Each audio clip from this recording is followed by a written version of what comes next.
Good morning and welcome to the Johnson Space Center in Houston, Texas. I'm NASA's Sandra Jones and we're bringing you live coverage from Mission Control Houston of the upcoming return-powered flyby, in which Orion will fly behind the moon and perform a burn utilizing the orbital maneuvering system to send it on a trajectory back towards Earth. This engine has been used numerous times throughout Orion's journey thus far, following Orion's launch atop the Space Launch System on November 26th. All spacecraft systems are performing well, now 20 days into the flight of Artemis 1. Today, we're in the White Flight Control Room, where Flight Director Judd Freeling is leading the team on console for today's flyby and burn. We do expect to lose signal of Orion as it travels behind the backside of the moon, as the moon will be blocking the direct sight to the Deep Space Network. We're tracking that loss of signal to begin at 10:41 a.m. Central this morning and will last 30 minutes. While in the loss of signal, the return-powered flyby burn will take place with the Orbital Maneuvering System engine at 10:43 a.m. Central. This will be the longest burn of the mission so far. The burn will be 3 minutes and 27 seconds long, about 1 minute longer than the outbound-powered flyby, where Orion was placed in a trajectory to head out to deep space. That burn occurred successfully on November 21st, and the outbound-powered flyby sent Orion close enough to the lunar surface to leverage the moon's gravitational force and swing the spacecraft once around the moon toward entry into distant retrograde orbit. Following this, Orion remained in the distant retrograde orbit for one long elliptical orbit around the moon, lasting about 6 days.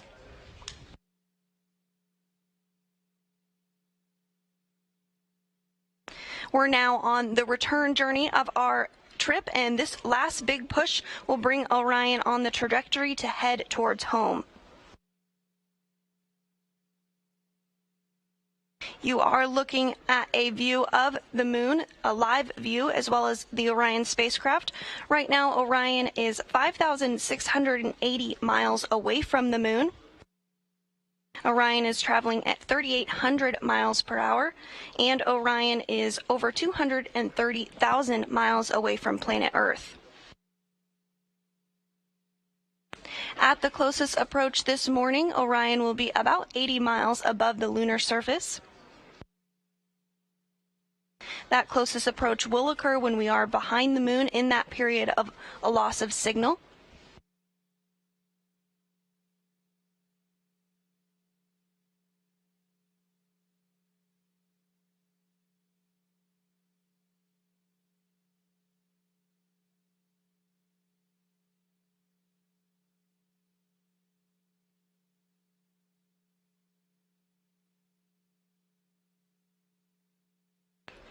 We're about 2 hours and 38 minutes away from today's return-powered flyby burn.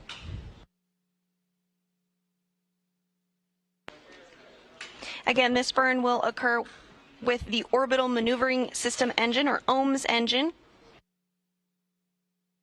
This engine has been used for a variety of burns so far on the mission.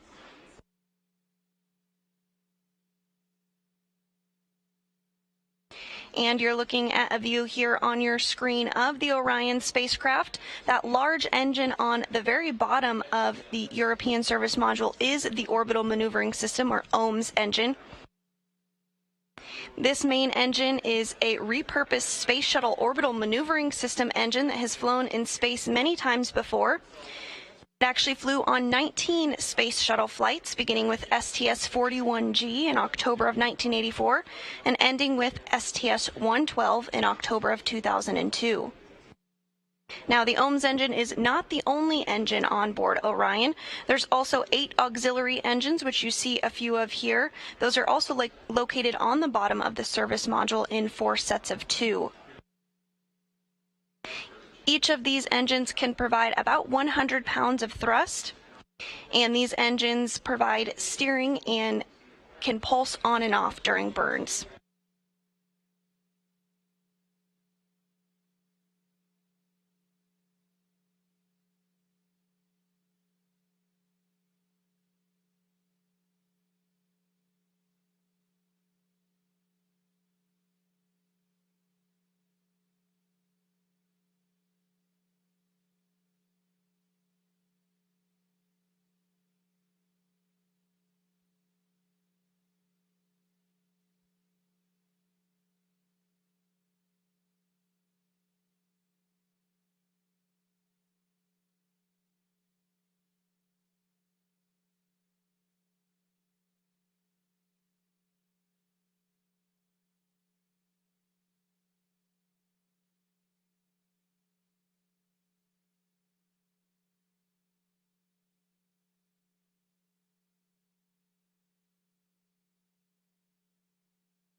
Again, this is a live view from the Orion spacecraft.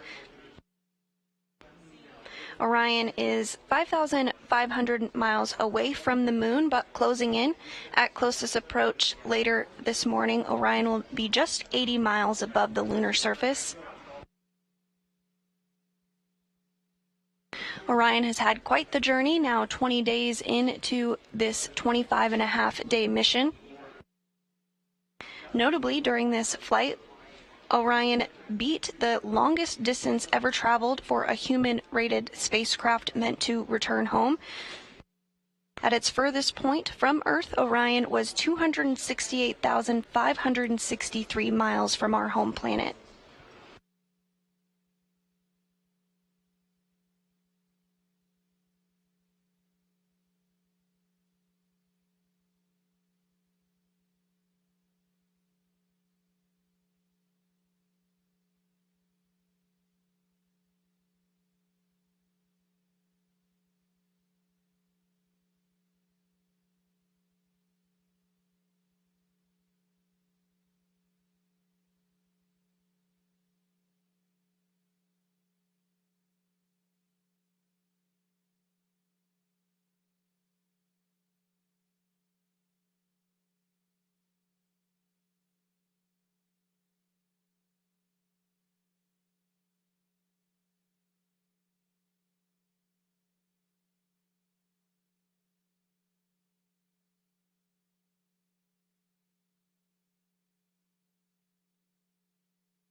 The views you're looking at right now of the moon are being gathered with the SAW cameras, or solar array wing camera.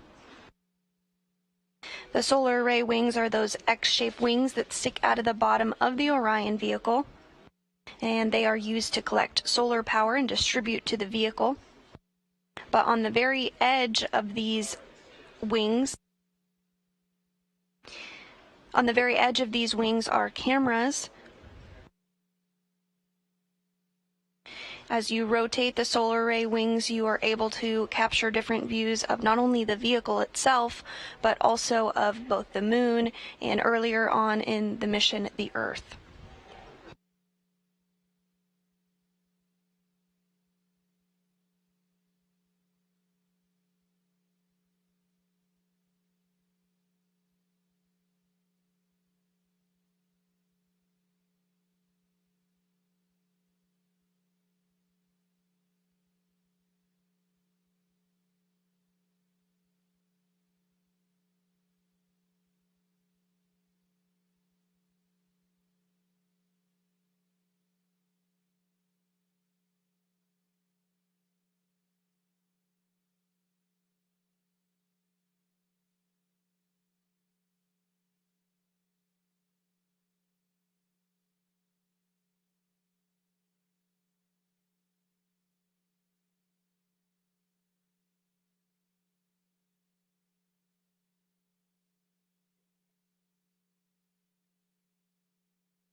If you're just joining us this morning, we are bringing you live coverage of today's outbound powered flyby burn. This burn will bring Orion in a trajectory to head back home for a splashdown on Sunday, December 11th. We are anticipating that burn to begin at 10:43 a.m. Central Time. But while we look ahead to the return-powered flyby, let's take a look back at some of the highlights from this historic mission so far. First up, we have the Space Launch System launching from Pad 39B at the Kennedy Space Center in Florida with its sights set on the moon.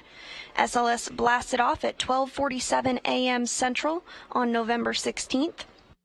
Here you see the 4 RS-25 engines lighting up the Florida sky. And this video shows SLS and Orion's climb to orbit from the perspective of a camera on the rocket. It was about an 8.5-minute climb to orbit.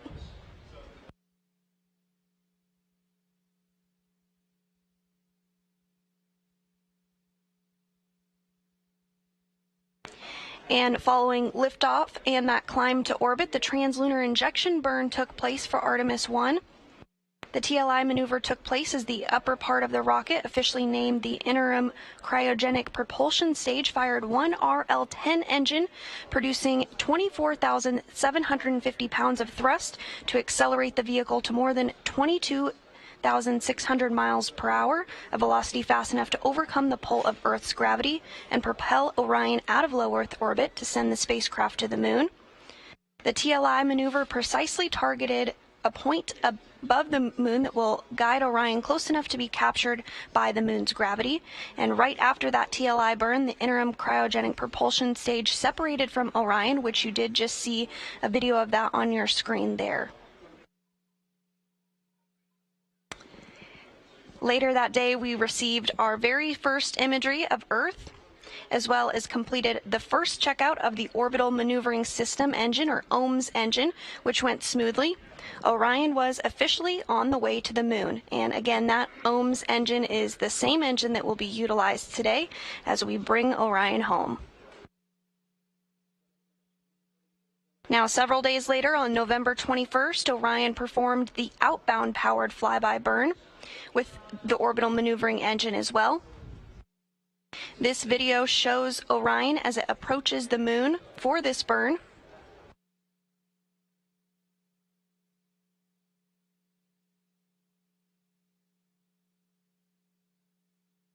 And following that burn, Orion completed its closest approach to the lunar surface, where it was just about 80 miles above the lunar surface. And then Orion completed the distant retrograde orbit, which enabled Orion to head out into deep space.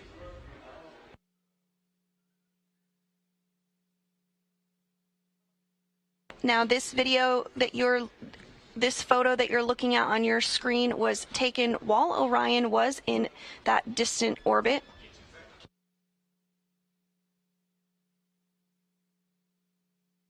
And this was the furthest point that Orion reached during its mission. Orion was 268,563 miles from our home planet when this photo was taken on November 28th. Orion has now traveled further than any spacecraft built for humans meant to return back to planet Earth.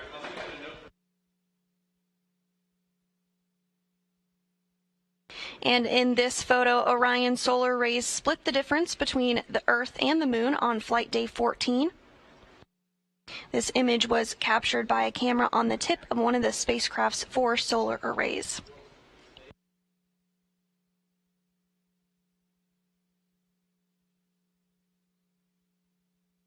And just last week, the distant retrograde departure burn occurred, which placed Orion in a trajectory to exit distant retrograde orbit and head back toward the moon ahead of RPF today, which we are awaiting and looking forward to.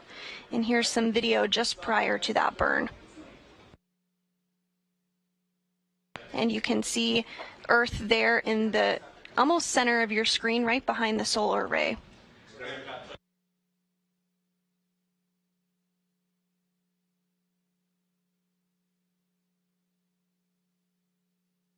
So as you can see, Orion has had an exciting journey so far, but still a few days left in this mission. At this time, Orion is 5,191 miles away from the lunar surface. And we're under 2 hours and 30 minutes away from today's return power flyby burn. Again, this burn is slated to begin at 10:43 a.m. Central and will be a 3-minute 27-second burn.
Again, you're looking at a live view of the moon as it continues to close, as Orion continues to close in. Now, 5,058 miles above the lunar surface. Orion is traveling at a velocity of 3,933 miles per hour and is 234,000 miles from planet Earth.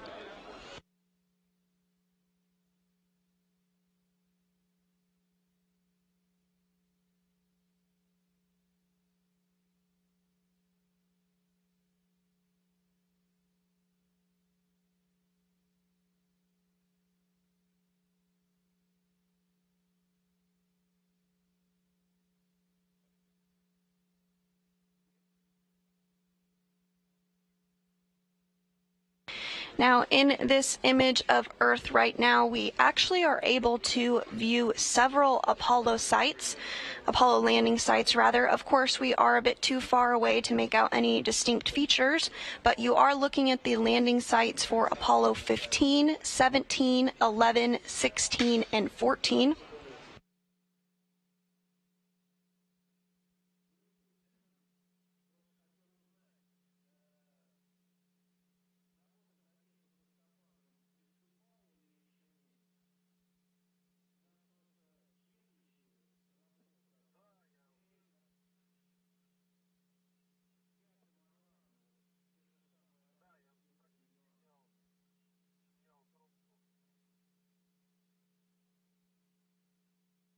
And you are looking at a graphic here that shows a little more clearly those landing sites and Orion's path as it flies around it. Again, Orion is about 5,000 miles away from the lunar surface, so we won't be able to make out any details. And at its closest approach, Orion will be 80 miles above the lunar surface, still a little too far to make out any of those details.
As we continue to get these great views of the moon, we did mention that NASA Flight Director Rick LeBrode is leading the team here in Mission Control Houston inside the White Flight Control Room during today's burn.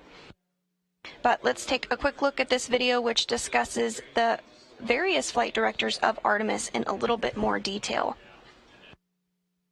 Flight CTO and flight loop. Buddy, come for cooling status. Monaco AOS, good for Copy. Flight controllers generally focus on systems, subsystems of the vehicle, and they're more in tune with the detailed workings of their particular system that they're responsible for. Flight directors, on the other hand, are more in tune with what is the integration between all of the subsystems. What are we all marching towards? What's our mission objective? Prop flight has the RCS holding together with the regs. Really, your training starts when you become a flight controller. You know, you learn a lot by osmosis, and you kind of get a sense of a little bit of the job, but once you become a flight director, The amount of learning you do is exponential. You don't become an expert, but you have to understand them at a depth where you could have the good conversation, ask the right questions to the experts who are the flight controllers. You spend a lot of time studying and then training, getting in simulations and running through all the motions and practicing the real-time situation scenarios in the training environment. I am the Ascent and Entry Flight Director for Artemis 1. I will take responsibility of the vehicle after it launches. I'll also be the entry flight director, so once we come back to Earth, I'll have a team that will monitor and control the vehicle once it splashes down, and we hand that over to Melissa Jones, who is the NASA Recovery Director. Splashdown. Touchdown verify. Copy. I'm the lead flight director for the mission, really responsible for the overall development of the mission. We work directly with the programs. They provide us the mission priorities, and we build a timeline that's going to accomplish those mission objectives. We're responsible for building our team, getting our team trained and certified. We have a training team that helps us, but we have the overall responsibility for putting together the team that's going to execute the mission. Confirmation of translunar injection burn cutoff. When you go to a place like the Moon or Mars, you really have to be explorers. It pushes the boundaries of civilization. We are having to develop new technology. It's going to have to sustain the astronauts for these very, very long trips. And it just makes sense to test that and going to the Moon, where you're in a similar environment, but you're much closer. And in the event of an emergency type scenario, we can bring them safely back home. Station, this is Houston. We've had a lot of experience now in low Earth orbit, over 50, 60 years of experience, and we've learned how to do that pretty well. We've learned what the effects of the body are in low Earth orbit, but there's still things that we need to practice, and we need to be able to understand how you sustain life further and further and further away from our planet.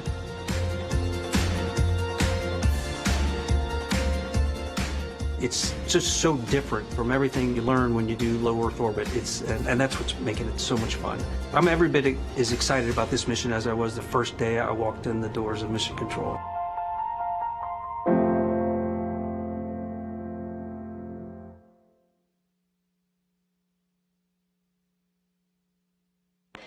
Orion is now less than 5,000 miles away from the Moon, 4,833 miles away to be exact, traveling at a velocity of 3,966 miles per hour.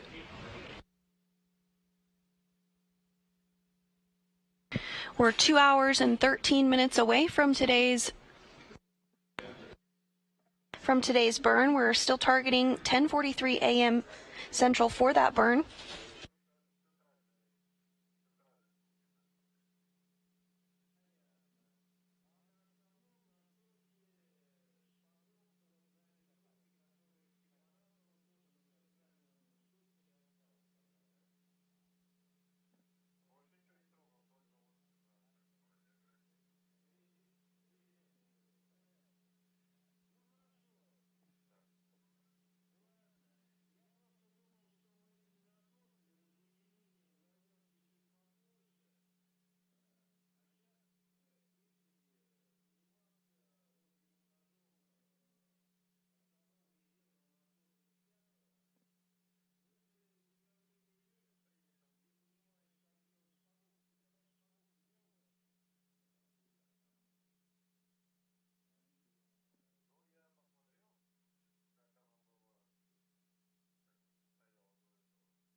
Everything continuing to proceed smoothly this morning as we anticipate the return-powered flyby burn in about 2 hours and 11 minutes. This burn will last for 3 minutes and 27 seconds and will change the velocity of the spacecraft by 960 feet per second. And this burn will also place Orion in a trajectory to head back home ahead of a splashdown in the Pacific Ocean on December 11th.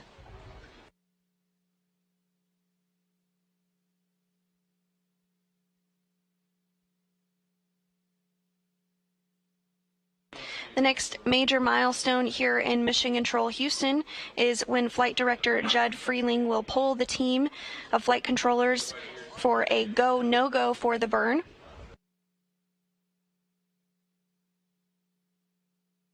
We anticipate that poll about an hour from now.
We're just about an hour away from today's anticipated loss of signal. That LOS is slated to begin at 10:41 a.m. Central. We will not have signal with the Orion spacecraft during this time frame because the moon will be blocking any signal to the Deep Space Network. It's at this point that Orion will complete its closest approach to the lunar surface. That closest approach slated to be at 10:43 a.m. and just seconds later at 10:43 and 23 seconds a.m. Central will be today's return-powered flyby burn, which commits Orion to a journey back home.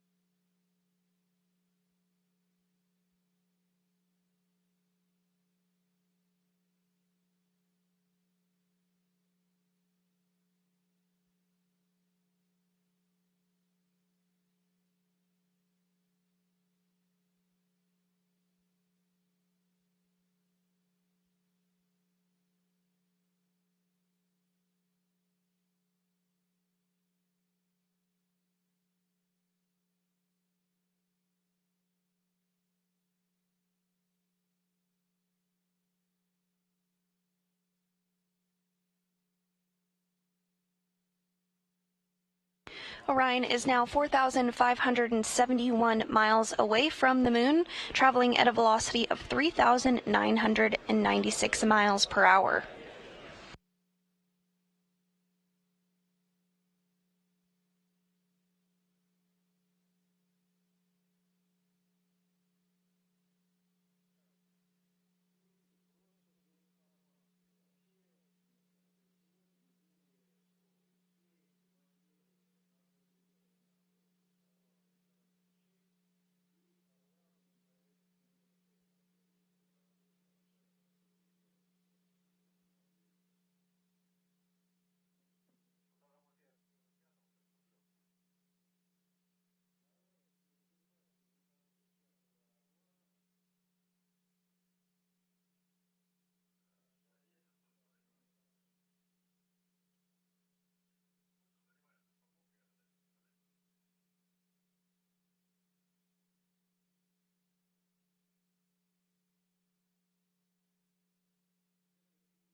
Everything continuing to look good this morning ahead of the return-powered flyby burn.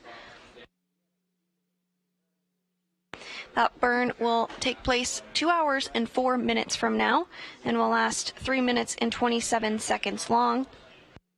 The burn will take place with the Orbital Maneuvering System engine, or OMS engine, located on the bottom of the service module of the Orion spacecraft. This engine is capable of having burns that last less than 1 minute to more than 16 minutes in length.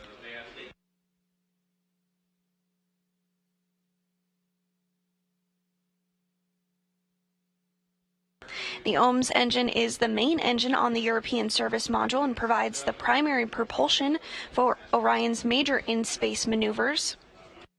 The engine produces 6,000 pounds of thrust and is equipped to steer the spacecraft, and it can also be used in some abort cases to safely return Orion to Earth should that be required. The OMS engine is actually a repurposed Space Shuttle Orbital Maneuvering System engine that has flown in space before on 19 Space Shuttle flights, beginning with STS-41G in October 1984 and ending with STS-112 in October 2002. There are also 8 auxiliary engines on Orion. These are also located on the bottom of the service module and can provide trajectory correction. And there are 24 smaller engines grouped into 6 pods, which can provide attitude control as well. So in total, the service module has 33 engines. But today, for the return power flyby burn, we'll only be using one of those, again, the Orbital Maneuvering System, or OMS engine.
Everything continuing to look good here in Mission Control as Orion closes in on the moon ahead of today's return-powered flyby burn.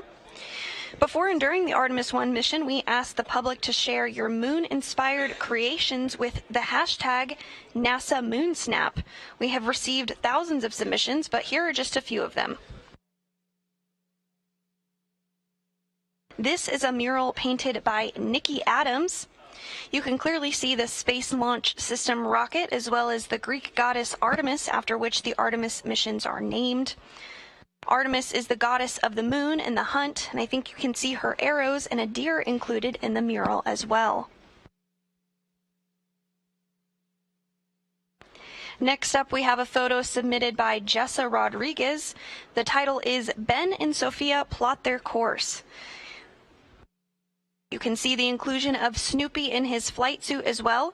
Snoopy is our zero gravity indicator aboard the Orion spacecraft. And the Snoopy inside Orion right now is dressed very similarly to the Snoopy in this photo.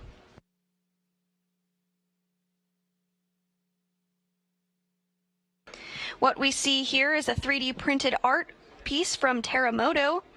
The artist entitled this piece Lunar Specimen 001 and used real data from the Lunar Reconnaissance Orbiter to create this. LRO data is also being used to determine where astronauts will land on the moon during the Artemis 3 mission.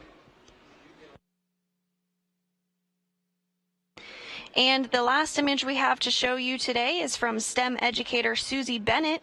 She taught her 130 students about the Artemis 1 mission and even got them to fill out boarding passes. There are currently 3.4 million names of the public flying aboard the Orion spacecraft safely stowed on a flash drive. Thank you to everyone who shared your moon-inspired creations with us. If you're interested in participating, just use the hashtag NASA MoonSnap.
We're continuing to get some great imagery of the lunar surface here as Orion is 4,227 miles away from the moon, traveling at a velocity of over 4,000 miles per hour.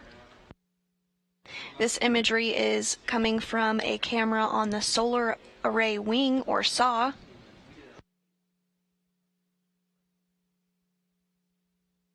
We expect to continue to get imagery up until the point that Orion does go behind the moon and is in that loss of signal period that we've discussed. That will be a 30-minute loss of signal period beginning at 10:41 a.m. Central Time this morning. And just 2 minutes after the LOS begins, or that loss of signal period, we will have the return-powered flyby burn occur at 10:43 a.m. Central, lasting 3 minutes and 27 seconds, utilizing the Orbital Maneuvering System engine.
This is Mission Control Houston. You're looking at a telemetry-driven animation of Orion as it travels at 4,000 miles per hour, closing in on the moon, now 4,131 miles away. Orion is 234,940 miles away from home. Orion launched on November 16th and is in the 20th day of its 25.5-day historic test flight mission. Orion is an uncrewed test flight, but is performing critical checkouts of its systems ahead of a crewed test flight as part of Artemis 2. Throughout this mission, Orion has completed several milestones, including flying behind the moon once already as part of the outbound powered flyby. During that, a burn took place, which put Orion in a trajectory to head out to deep space. The distant retrograde orbit burn also occurred, which further propelled Orion into that trajectory. And Orion remained in deep space for about 6 days and broke the distance record during that time frame for the farthest distance from Earth traveled by a human-rated spacecraft meant to return home. Orion, at its furthest point from Earth, was 268,563 miles away. Following that, Orion hung out in deep space for a little longer, and just a few days ago we had the DRD burn, or distant retrograde departure burn. This burn put Orion on a trajectory to head back towards the moon ahead of today's return-powered flyby burn.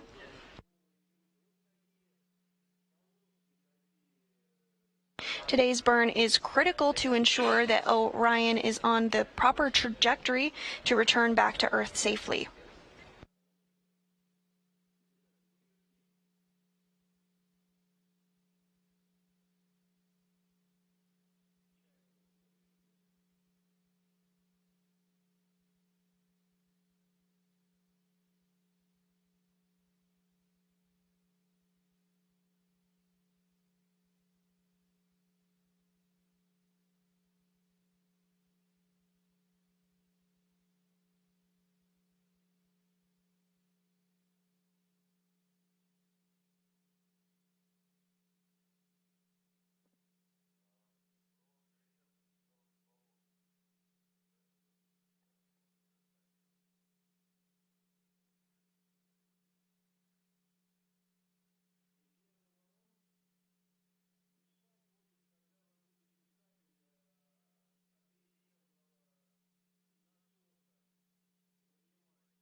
We are now 1 hour and 42 minutes and counting away from today's anticipated loss of signal as Orion flies behind the moon and performs the return-powered flyby burn, which will set us on a trajectory to return back to Earth and splash down in the Pacific Ocean on December 11th.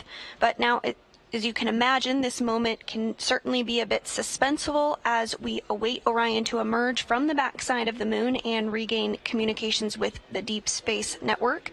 So let's hear from one of the INCO flight controllers about how much that is the case in this next clip.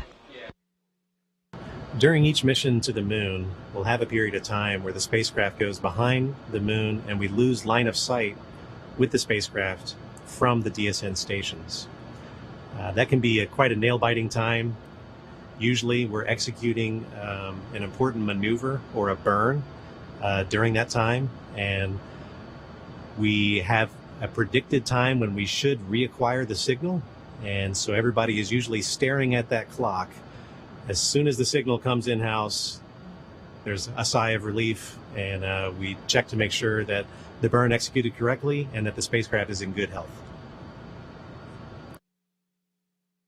So again, we are anticipating that loss of signal to begin an hour and 41 minutes from now. Today's loss of signal will last 30 minutes in length, during which time Orion will complete its closest approach to the moon and just seconds later perform the return-powered flyby burn, which will last 3 minutes and 27 seconds and will change the velocity of the Orion spacecraft by 960 feet per second.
Orion is now less than 4,000 miles away from the lunar surface, 3,780 miles to be exact. And Orion is traveling at 4,115 miles per hour. Everything's still continuing to look good here in Mission Control Houston as we anticipate the return power flyby burn occurring at 10:43 a.m. Central, an hour and 41 minutes from now.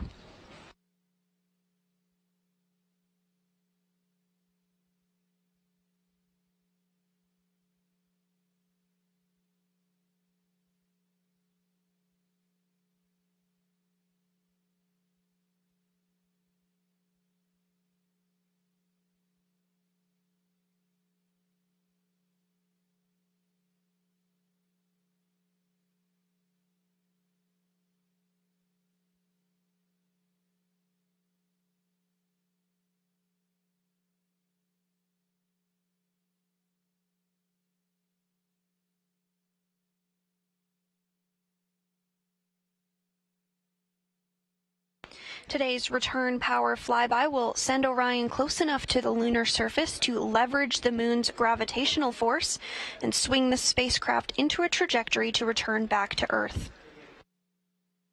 During Orion's mission, it surpassed the furthest distance for a human-rated spacecraft meant to return home at over 268,000 miles from Earth at its furthest point.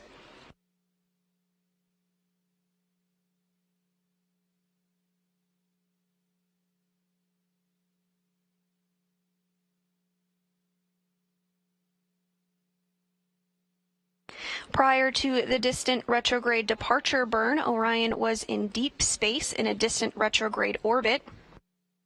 This orbit is called distant due to its high altitude from the moon.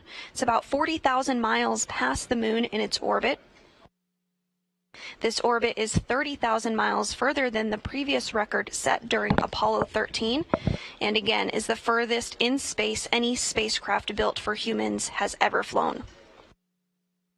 The orbit is also called retrograde because Orion traveled around the moon opposite the direction the moon travels around Earth.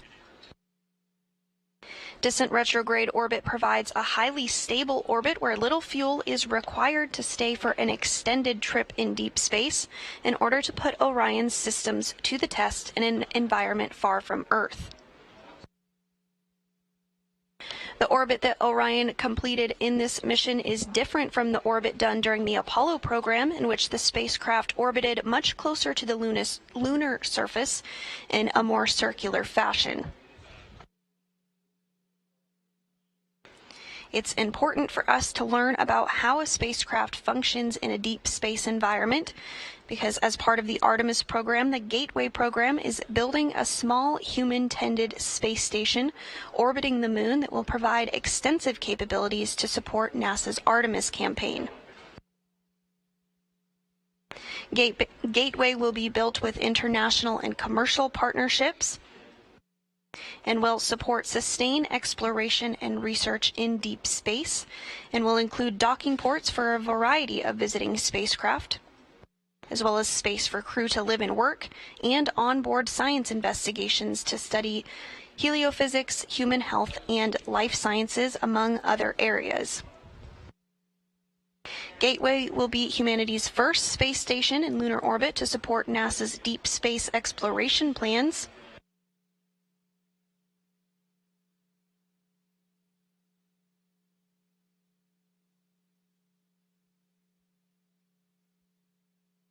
But before we get to that point, we are testing out the Orion spacecraft as part of the Artemis 1 mission. Again, we're 20 days into a 25-and-a-half-day mission.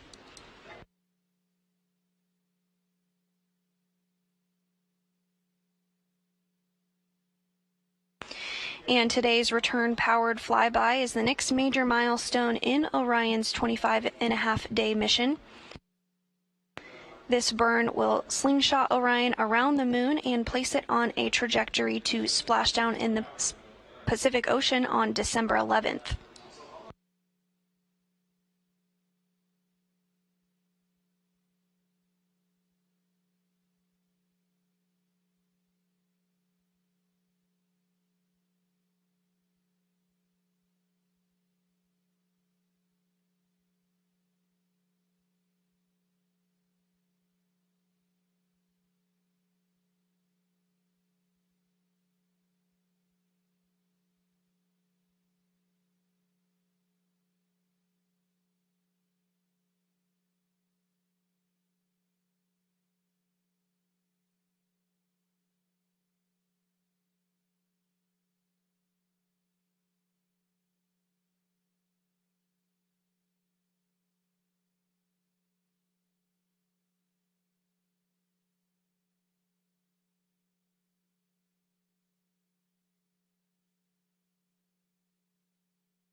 We're now 1 hour and 35 minutes away from today's return-powered flyby burn.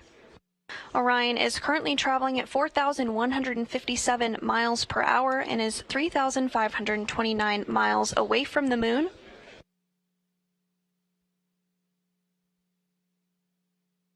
Just prior to today's return power flyby burn, Orion will complete its closest approach to the moon.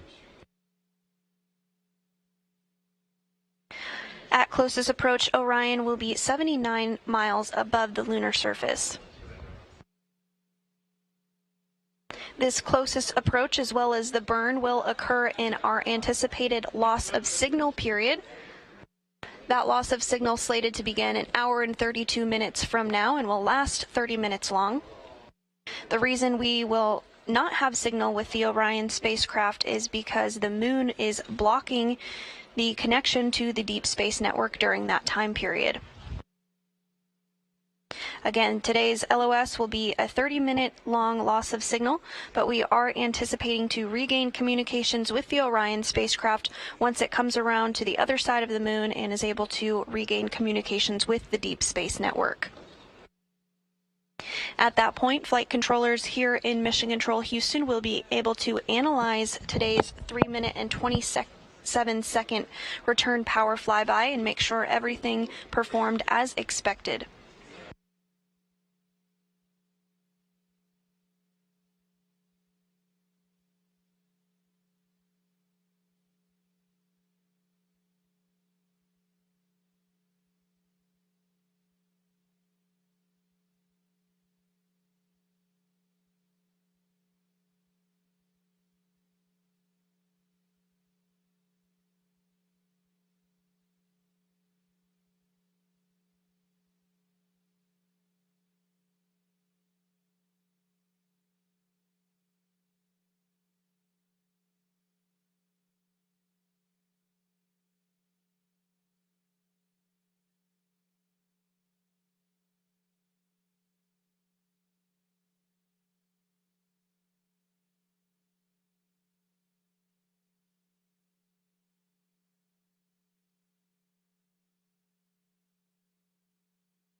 If you're just joining us this morning, we are bringing you live coverage of today's return power flyby of the Orion spacecraft, an uncrewed test flight as part of the Artemis program. Today is flight day 20 for Orion, and there are about 5.5 days left in this test flight mission. Leading up to this event, today, the return-powered flyby, there have been several other key milestones that Orion has reached, so let's take a look back at the past 20 days. First up, we have the Space Launch System launching from Pad 39B at the Kennedy Space Center in Florida with its sights set on the moon. SLS blasted off at 12:47 a.m. Central on November 16th. And here you see those 4 RS-25 engines lighting up the Florida sky. You can also see the orange core stage as well as one of the 2 solid rocket boosters in this view. On the very top of the vehicle is the launch abort system and, of course, the Orion spacecraft, which is now closing in on the moon ahead of today's return-powered flyby burn. Now, in this video, you have a launch from the perspective of a camera located on the Space Launch System rocket. This video shows SLS and Orion's climb to orbit. It was about an 8.5-minute climb to orbit. You can see the rocket soaring over the launch pad.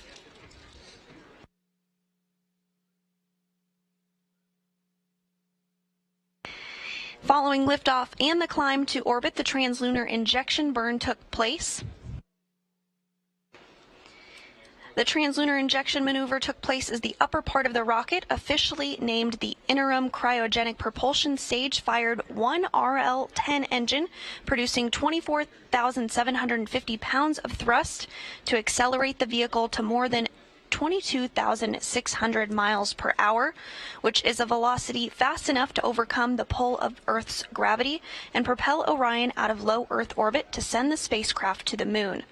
The translunar injection maneuver precisely targeted a point on the Moon that helped guide Orion close enough to be captured by the Moon's gravity. And right after the TLI burn, the interim cryogenic propulsion stage separated from the Orion spacecraft, which you did see in this video here. You see it floating away in the distance. Later that day, we received our first imagery of Earth, as well as completed the first checkout of the Orbital Maneuvering System, or OMS engine, which all went smoothly. Orion was officially on the way to the Moon. And then several days later, on November 21st, Orion performed the outbound powered flyby, also with the orbital maneuvering engine, The outbound powered flyby is the sister to the return powered flyby, which will occur today. The outbound powered flyby, as the name suggests, takes place on the outbound portion of the trip, whereas the return powered flyby takes place on the return journey, as Orion is anticipating its return home. In this video here, you can see the Orion spacecraft, as well as the Earth in the distance and the Moon off to the left. This was just before Orion flew behind the Moon as part of that outbound powered flyby.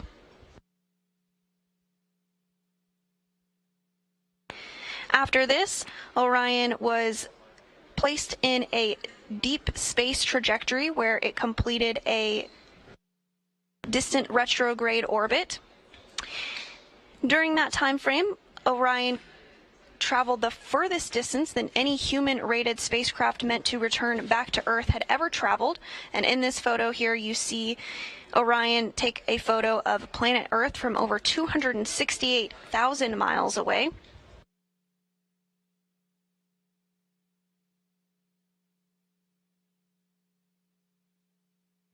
And in this photo here, you can see Orion's solar rays split the difference between Earth and the Moon on flight day 14 of the Artemis 1 mission. This imagery was captured by one of the cameras on the tip of one of the solar arrays, the spacecraft's 4 solar arrays.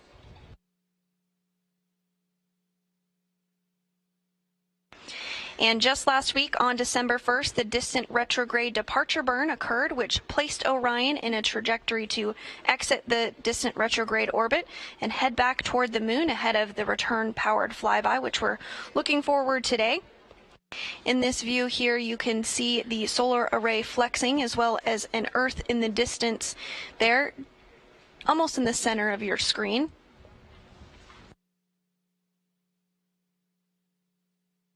So it's been a busy journey for the Orion spacecraft. Again, we're on flight day 20 of a 25-and-a-half-day test flight mission. Orion is now 3,238 miles away from the lunar surface. And we are just 1 hour and 26 minutes away from today's outbound powered flyby burn, which will last 3 minutes and 27 seconds and place Orion in a trajectory to head back home.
The next major milestone that we are tracking this morning here from Mission Control Houston will take place in about an hour from now, when NASA Flight Director Judd Freeling will pull the team inside Mission Control for a go, no-go for today's burn.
We're continuing to bring you live imagery of the lunar surface from the Orion spacecraft as it continues to close in. Orion is currently 3,091 miles away from the moon, traveling at a velocity of 4,238 miles per hour.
If you're just joining us this morning, we are 1 hour and 18 minutes away from today's outbound powered flyby burn. This burn will be 3 minutes and 27 seconds long and will propel Orion around the moon in anticipation of a splashdown off the coast of California on December 11th. Leading the team here in Mission Control Houston during today's burn is NASA Flight Director Judd Freeling. But Judd is not the only flight director here at the Johnson Space Center in Houston, Texas, that is working the Artemis mission. So let's take a look at a few of the other flight directors. Flight CTO and flight loop. Buddy, come for cooling status. Flanico AOS, good port. Copy. Flight controllers generally focus on systems, subsystems of the vehicle, and they're more in tune with the detailed workings of their particular system that they're responsible for. Flight directors, on the other hand, are more in tune with what is the integration between all of the subsystems. What are we all marching towards? What's our mission objective? Prop flight has the RCS holding together with the regs. Really, your training starts when you become a flight controller. You know, you learn a lot by osmosis, and you kind of get a sense of a little bit of the job, but once you become a flight director, the amount of learning you do is exponential. You don't become an expert, but you have to understand them at a depth where you could have the good conversation, ask the right questions to the experts who are the flight controllers. You spend a lot of time studying and then training, getting in simulations and running through all the motions and practicing the real-time situation scenarios in the training environment. I am the ascent and entry flight director for Artemis 1. I will take responsibility of the vehicle after it launches. I'll also be the entry flight director, so once we come back to Earth, I'll have a team that will monitor and control the vehicle once it splashes down, and we hand that over to Melissa Jones, who is the NASA recovery director. Splashdown. Touchdown verified. Copy. I'm the lead flight director for the mission, really responsible for the overall development of the mission. We work directly with the programs. They provide us the mission priorities, and we build a timeline that's going to accomplish those mission objectives. We're responsible for building our team, getting our team trained and certified. We have a training team that helps us, but we have the overall responsibility for putting together the team that's going to execute the mission. Confirmation of translunar injection burn cutoff. When you go to a place like the moon or Mars, you really have to be explorers. It pushes the boundaries of civilization. We are having to develop new technology that's going to have to sustain the astronauts for these very, very long trips. And it just makes sense to test that and go into the moon where you're in a similar environment, but you're much closer. And in the event of an emergency type scenario, we can bring them safely back home. Station, this is Houston. We've had a lot of experience now in low Earth orbit, over 50, 60 years of experience, and we've learned how to do that pretty well. We've learned what the effects of the body are in low Earth orbit, but there's still things that we need to practice, and we need to be able to understand how you sustain life further and further and further away from our planet.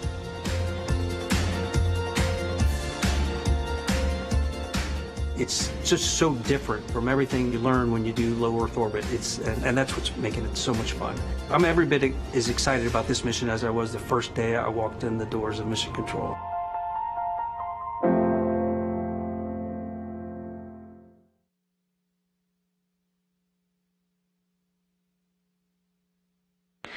Orion continuing to close in on the moon, now 2,774 miles away, traveling at a velocity of 4,300 miles per hour.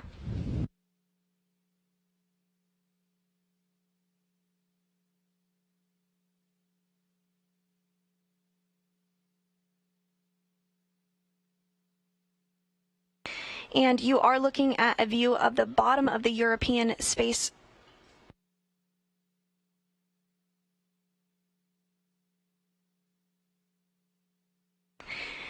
You are looking at a view of the European service module, the very bottom of it there. And you are seeing the large engine there in the center of the European service module. That's the Orbital Maneuvering System engine, or OMS engine. That's the engine that will be utilized during today's return power flyby burn. This is the main engine on the European Service Module and is a repurposed Space Shuttle Orbital Maneuvering System engine that has flown in space 19 times before, all on Space Shuttle flights, beginning with STS-41G in October 1984 and ending with STS-112 in October 2002. We are now 1 hour and 13 minutes away from today's return-powered flyby burn. That burn will last 3 minutes and 27 seconds, and will change the velocity of the Orion spacecraft by 960 feet per second.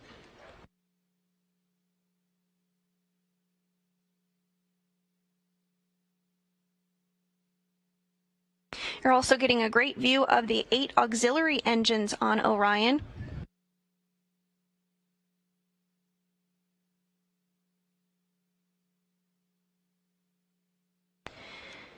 And again, Orion continues to close in on the moon, now only 2,680 miles away from the lunar surface. Following today's closest approach to the moon, Orion will be only 79.2 miles above the lunar surface.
We're now 1 hour and 8 minutes away from today's return-powered flyby burn. Everything continuing to move smoothly here in Mission Control Houston.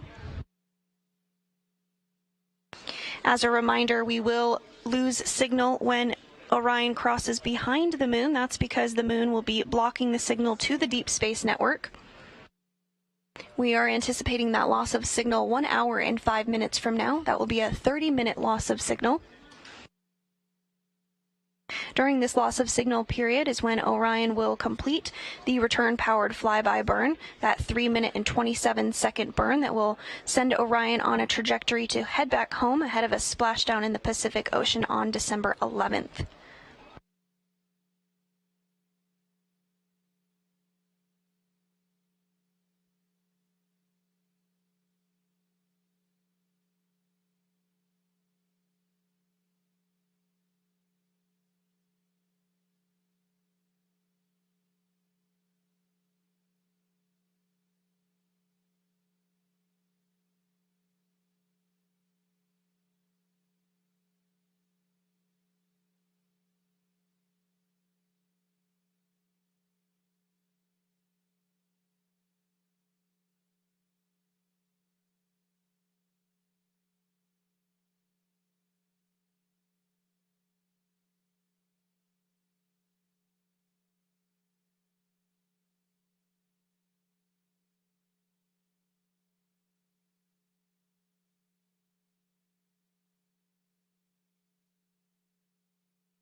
And if you are just joining us this morning, we are bringing you live coverage of today's return-powered flyby burn here in Mission Control Houston.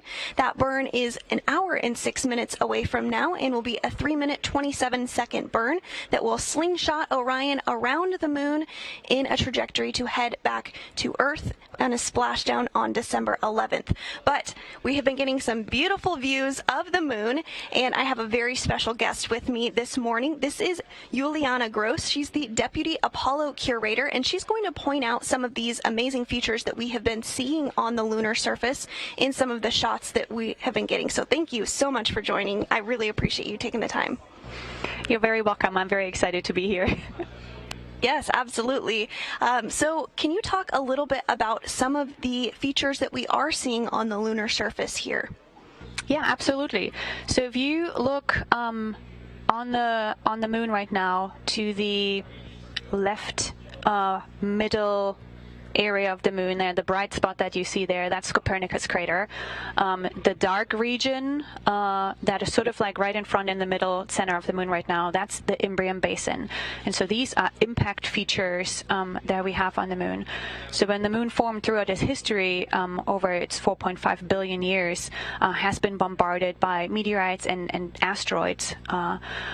And for the Imbrium, that's the darker round area that you can see there, what happened is there's a massive crater, and so we call these a basin, and melt from the interior of the moon came up through cracks and then filled that basin crater. And you can imagine that as a big lava lake, and then it cooled to form basalt. The same thing happens at the moment on Earth. Hawaii is erupting, and that brings up basalt from the interior of Earth. So these basalt samples, when we analyze them and we look at these, we can learn something about the interior of the moon. I see that we lost our actual live view, but in this beautiful view that we can see here, you can really nicely see Copernicus right in the center, and that's brighter because it excavates crustal material, which is white or bright, compared to the mare, which are basalt, which is dark. Oh, there we are back. So Copernicus is now in the lower right corner of that image. That's a fairly young crater, and that's why it still appears fairly bright, because over time, when the sun interacts with lunar rocks, it darkens over time. So we call that space weathering. Yeah. And so we are flying fairly close to some of the Apollo landing sites now. We're a little too high above. We're about 2,000 miles away from the moon still to make out any features. But can you talk about a little bit about what the Apollo program studied in those landing zones, and maybe touch on how Artemis is going to be different, because we're going to be landing in an entirely different spot, right? Yeah, absolutely. Apollo wasn't so much about science. It was more about like, hey, we're actually going to the moon and we can do it, and like the technology to show that we can do it. Apollo 14 and 12 sort of landed near Copernicus, like south of where Copernicus crater is right now that I pointed out in that region. And so Apollo 14 landed there in 1971, right above the Framora region, which is kind of like south of Copernicus, and it's right at the edge of that big Imbrium basin that I talked about. They brought back a lot of rocks. They were interested in the rocks that were excavated from Imbrium. So there's a lot of impact melt, as we call them, or breccias. And every time a rock gets exposed to like heat and pressure and started to remelt in like an impact event like that, it resets the internal clock. So when rocks form, they record the condition from which they formed, including the age, like the time when they formed. But every time there's an impact event and it gets remelted, that internal clock resets. Now we can take these rocks and then measure the ages of them. And so every time the clock got reset, we now have the age of that impact event. And so we want to know when Imbrium formed, because it's such a big event that happened on the moon, that we can put everything else in relative age to each other. So that why that mission was important. Apollo 12 landed in the Oceanus Procellarum region, which is sort of to the lower left and then going up. It's kind of like where that shaded, like where you kind of stop seeing the moon, you know, the boundary of the shade and the sunlight lit area. The little bright spot that comes up on the, what is that, lower left third of the moon, that is Aristarchus crater. So that's a super bright crater in that Procellarum region, which we're now seeing more and more of. So that's sort of the area where Apollo 12 landed. That landing was to sort of show that we can do a pinpoint landing. So they landed 200 meters away from the Surveyor 3 lander, and they actually brought a piece from Surveyor 3 back to Earth to like really show. And that then paved the way for future missions to like really like, hey, we can do a pinpoint landing. So we can go to like a more difficult terrain where we can land, where it's more ruggedy. And so that's where we went there. And so now you can see even more of the Procellarum region. Most of that is dark gray, as you can see, and so these are the basalts, and that mission brought back a lot of these basaltic materials. And then we can look at the ages, and it turns out that those basalts were very different, and they were younger than the Apollo 11 mission, than the rocks that they brought back, the basalts that they brought back. Now, Artemis is going to be super exciting because we're going to a very different region. So if you look at the surface here, and you can see that's mostly dark gray, so it's mostly basalts. You can see in the upper part of the moon that's still bright. That's what we call the highland crust. So that's the very old crust. So when the moon formed, there was a giant impact between two protoplanets. It collided, created a lot of heat, everything melted. The center part formed and became Earth. And then the debris cloud that surrounded it coalesced and then became the moon. So once upon a time, the moon was covered in a global magma ocean. So it was fully molten, right? And if you have a global magma ocean, you start crystallizing things. So now when you crystallize stuff that is denser than the melt, that sinks, right? And if you crystallize things that are less dense than the melt, that starts to float, like ice is floating on water, right? And so now we have these crystals crystallizing these minerals, and they are less dense, so they float to the surface and they build the crust. These crystals are called plagioclase. They're white. And so your crust that then forms on the moon is white. And that's why the moon looks so bright when you look at this image or in the night sky, because that's the old crust of, you know, the oldest rocks we have, and they're white in color. And so that's why this is so bright. Now the near side, so the side that we see right now, we see these dark patches, which then are the younger basalts that came to the surface once you start impacting it, and you take stuff away, you made these big basins, and then the interior remelts, and that melt comes up to form to fill these craters. That's very special. So it turns out that this Procalarium region where Imbrium sits in, where Apollo 12 landed, where Apollo 14 landed, all these rocks that were brought back, they have a weird component that we call creep. And it's spelled K-R-E-E-P, and it stands for potassium, rare earth elements, and phosphor. That entire Mars region that you can see here is also has iron in it, lots of iron and lots of titanium, but the rest of the moon doesn't really have that. And so geologically speaking, all the Apollo rocks are really, really cool because they're very special, right? So if I would give you 6 missions and you land them on Earth and you land them all in Yellowstone National Park, and you collect all your rocks, right? You get, geologically speaking, really interesting rocks, but they're not representative for the United States or the rest of the world, right? So same happens with Apollo. Really cool rocks, geologically speaking, very interesting, lots of basalts, right? They all have this weird creep component, so they're all creepy. But the rest of the moon is very different, so they're not representative. Now with Artemis, we're going to go to the South Polar region. So that region is more representative compared to Apollo. We don't really expect a lot of basalts there, so that's more like highland region. The South Polar region also has the largest impact basin that we have on the moon, and also the oldest. So if we can bring back rocks from there, we can hopefully date that really, really old impact region, and then get a better idea of when things happened on the moon and establish a timeline. Now we also know that the polar regions are really, really cold. And so ices or volatiles and gases on the moon, they freeze out in the polar region.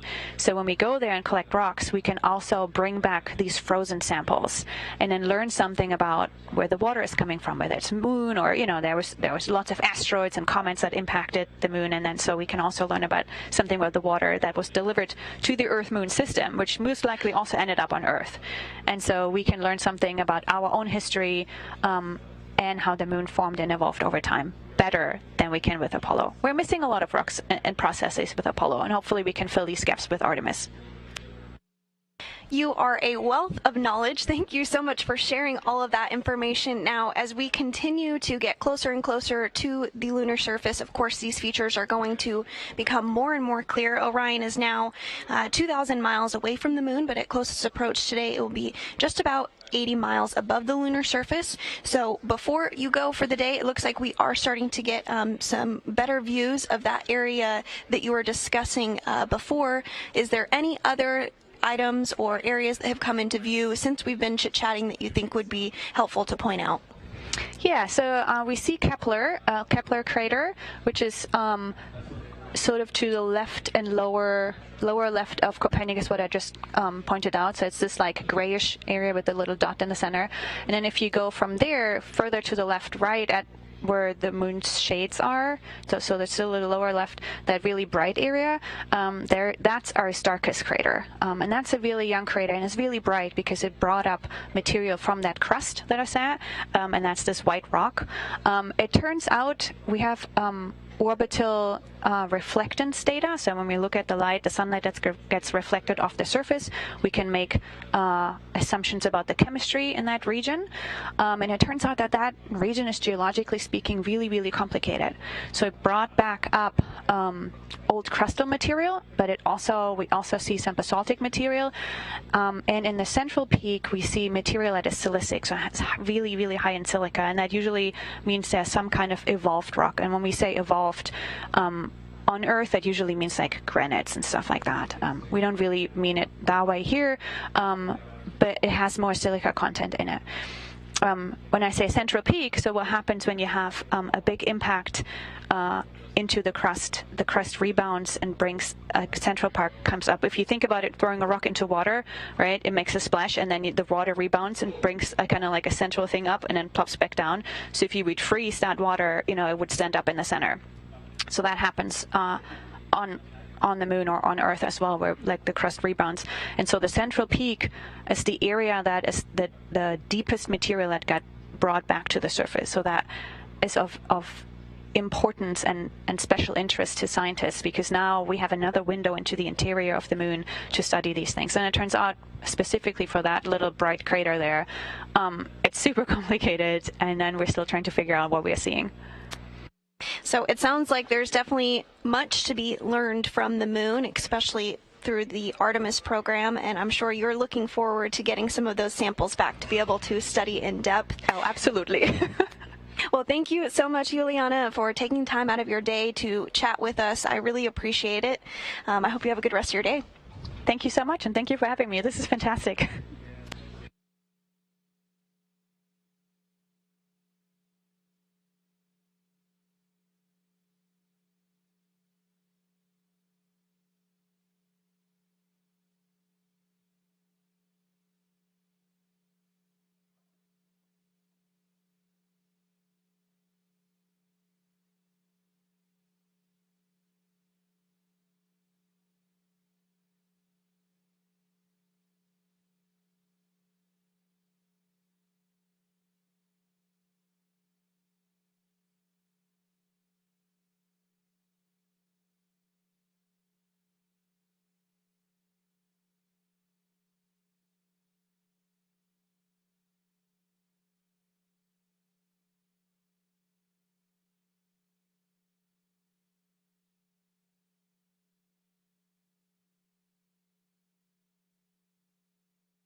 We're now 50 minutes away from today's return-powered flyby burn.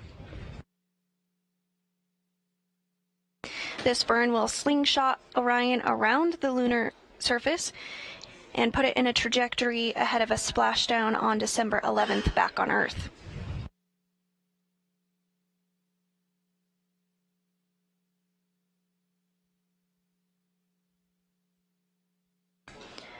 This burn will be a 3-minute and 27-second long burn and will be the longest burn of the mission utilizing the Orbital Maneuvering System, or IMSS engine. You are getting a view of the IMSS engine on your screen. It's in the very top left, the largest engine on your screen.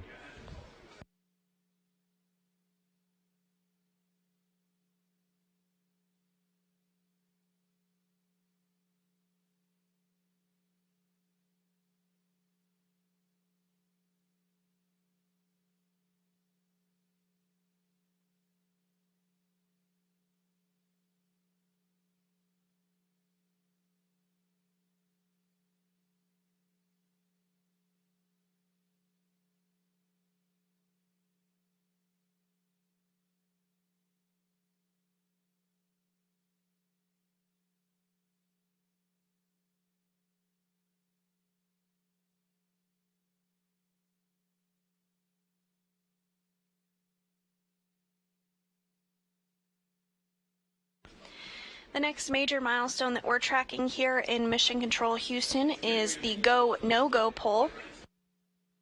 During this poll, NASA Flight Director Judd Freeling will go around the room and poll each of the flight console positions to ensure that all is looking good ahead of today's burn.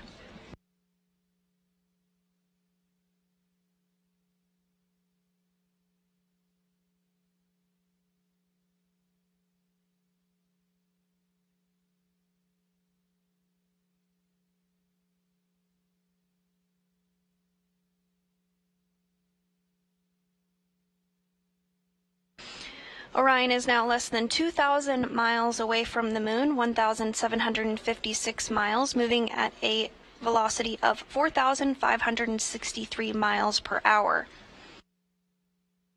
At this time, Orion is over 237,000 miles away from Earth.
And if you're just joining us, Orion is now 1,550 miles away from the moon. We are anticipating today's return-powered flyby burn to begin 43 minutes from now.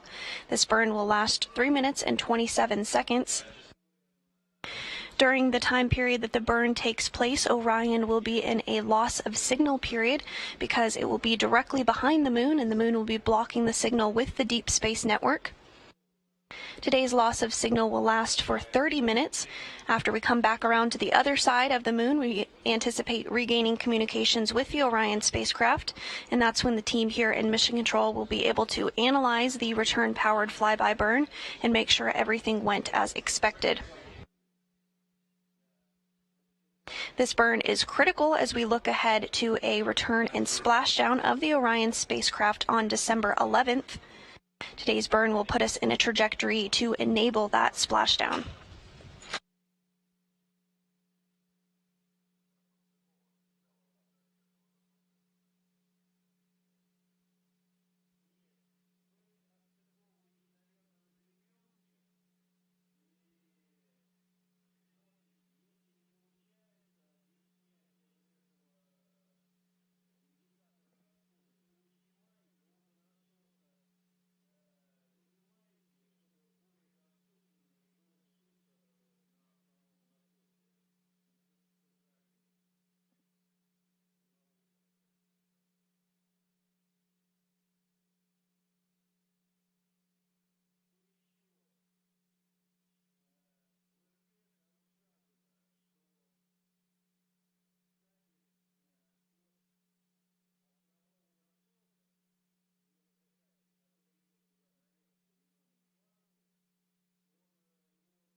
And on your screen right now, you are seeing some movement here. This is taking place as the solar array wings get into the right configuration ahead of today's burn.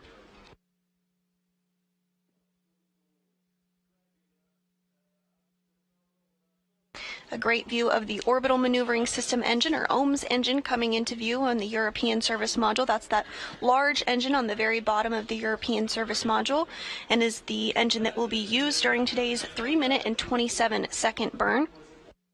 Again, this will be the longest burn done by the OMS engine so far, but the OMS engine can actually fire for up to 16 minutes if necessary.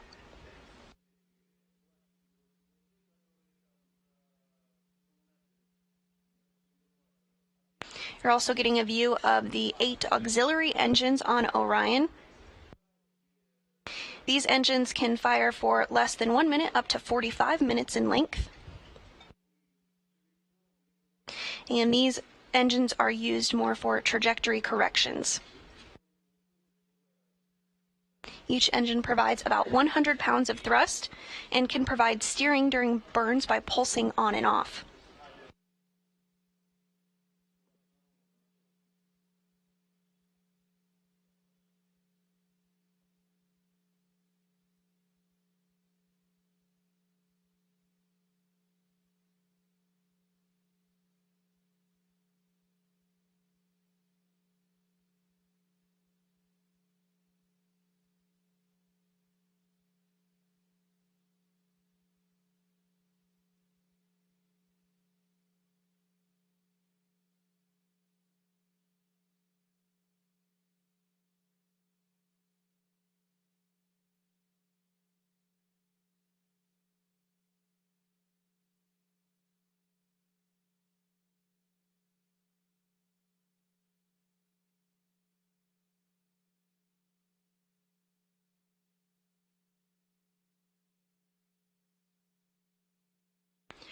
Orion continuing to get in the proper orientation ahead of today's burn. We are tracking that burn 38 minutes from now.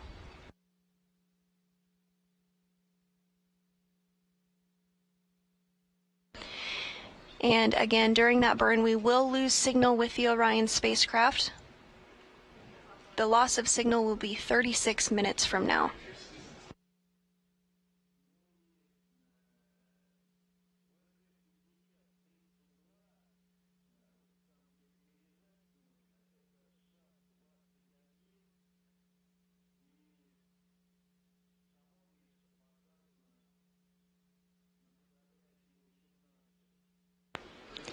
You're looking at a view from our data-driven animation of the Orion spacecraft. As you can see, we're now 1,317 miles away from the moon, Orion moving at over 4,700 miles per hour. At this time, Orion is over 238,000 miles away from Earth.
Everything continuing to move smoothly this morning as we anticipate the return-powered flyby burn 36 minutes from now.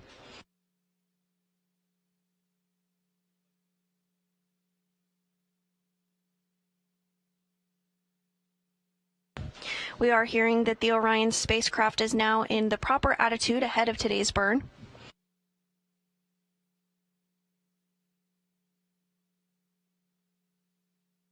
From this view, you can see that orbital maneuvering system engine on the left of your screen, that large engine on the European service module. That's the engine that will be utilized during today's burn. You also see two of the auxiliary engines, as well as two of the solar arrays. On the tip of the solar arrays, on the wings of the solar arrays, are the SAW, or solar array wing cameras. Those are the cameras which are capturing the imagery that you see right now on your screen.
Orion continuing to close in on the moon, now 1,100 miles above the surface of the moon. During today's closest approach, Orion will be just 80 miles above the surface of the moon.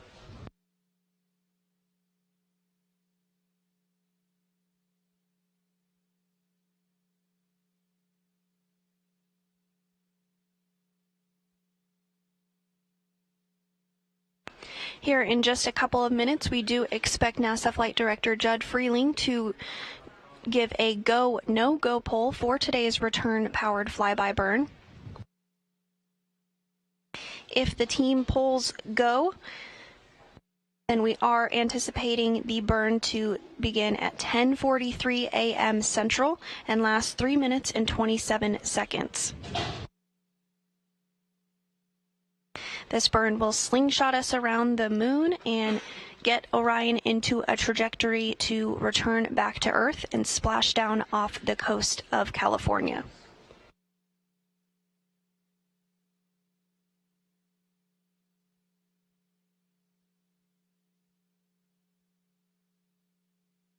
While Orion is behind the moon today, we will not have communication with the vehicle because the moon will be blocking the connection to the deep space network. However, once Orion swings back around on the other side of the moon and regains communications with the deep space network, we do anticipate to be able to communicate with the vehicle. Today's loss of signal is slated to last 30 minutes. And at this time period, we are now 1 hour away from we are now 29 minutes away from the loss of signal and about an hour away from the acquisition of signal.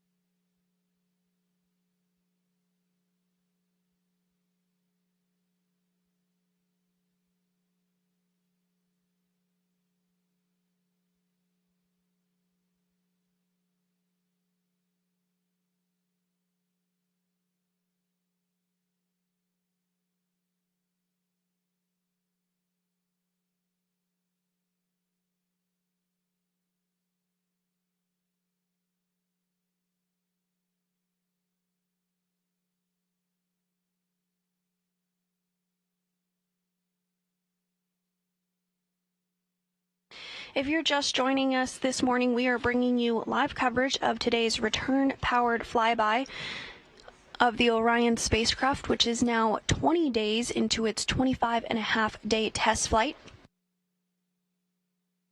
While this Orion spacecraft is uncrewed as part of Artemis 2, we will have crew on board Artemis 2. Today's return-powered flyby will begin at 10:43 a.m. Central and will last 3 minutes and 27 seconds. This burn will slingshot Orion around the backside of the moon and put it in a trajectory ahead of a splashdown off the coast of California just a few days from now on December 11th.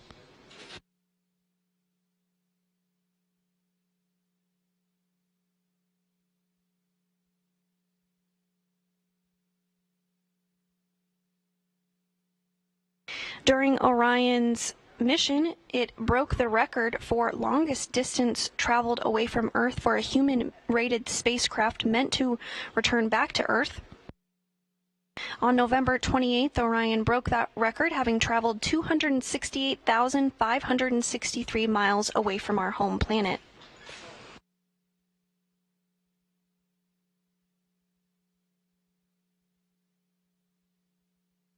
During this time period, Orion was in the distant retrograde orbit. Orion remained in this distant retrograde orbit for about 6 days, in which we tested out the systems of the spacecraft in the deep space environment. Last week, the distant retrograde departure burn took place, which brought Orion back towards the moon, which we are now less than 1,000 miles away from. The DRD burn set us up for today's return-powered flyby burn. And this burn again sets us up for splashdown just a few days from now.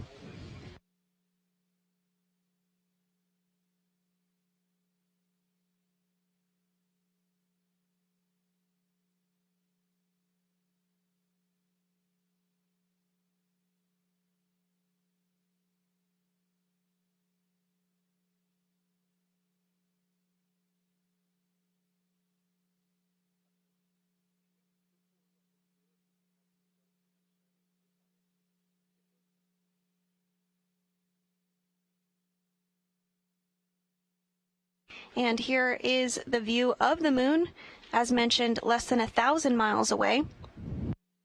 Still a little ways to go to get to our closest approach of the day, at which point Orion will be just 80 miles above the lunar surface.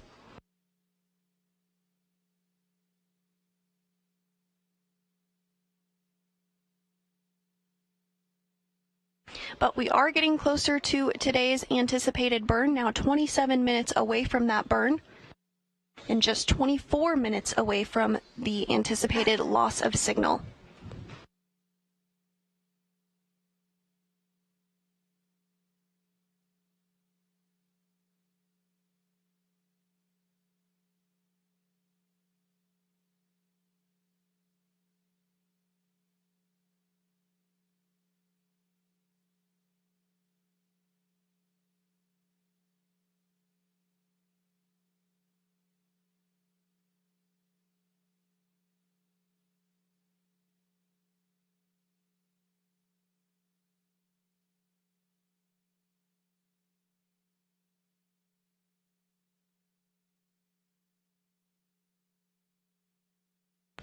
Orion continuing to pick up speed as it closes in on the lunar surface, now traveling at 4,852 miles per hour, and now just 846 miles away from the moon.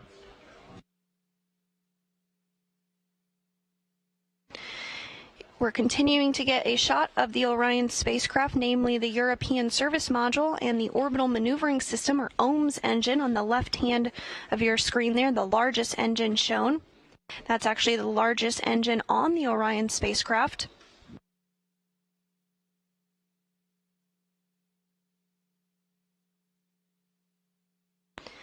The OMS engine is a repurposed Space Shuttle Orbital Maneuvering System engine that has flown on 19 Space Shuttle flights. The first flight was STS-41G in October 1984, and the last was STS-112 in October 2002.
And the go, no-go poll for the return-powered flyby is now underway.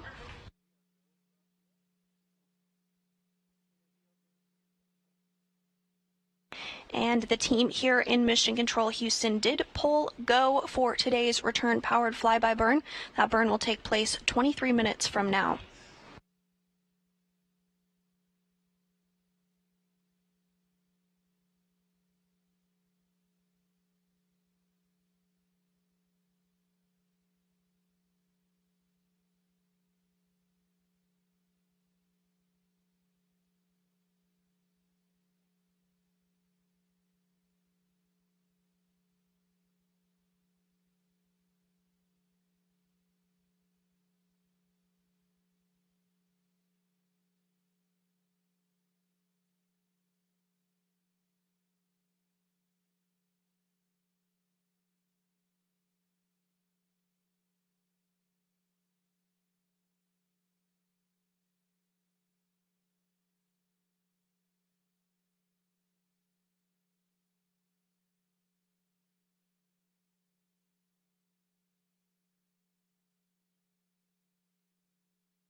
And with the go from the team here in Mission Control Houston for the return powered flyby burn, we're now just counting down the minutes until the start of that burn. Again, 22 minutes away from today's burn. This burn will last 3 minutes and 27 seconds. But just prior to the burn, we will lose signal with the Orion spacecraft. That loss of signal is anticipated in 19 minutes from now. The reason we do lose communication with the spacecraft is because it will be flying directly behind the moon, and the moon is blocking the signal to the Deep Space Network. However, once the spacecraft travels back to the other side of the moon, we do expect to regain communications with the vehicle at that time.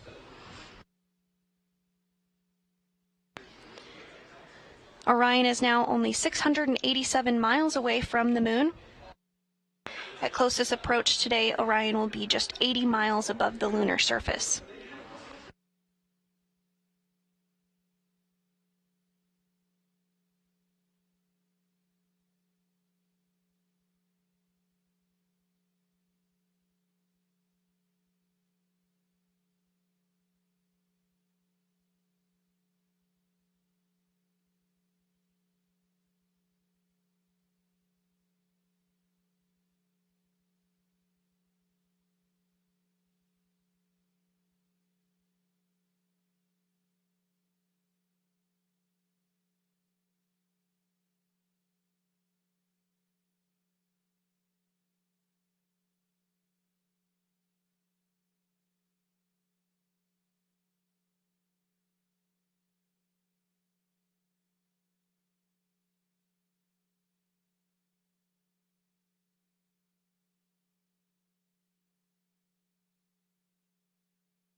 Now just 20 minutes away from today's return-powered flyby.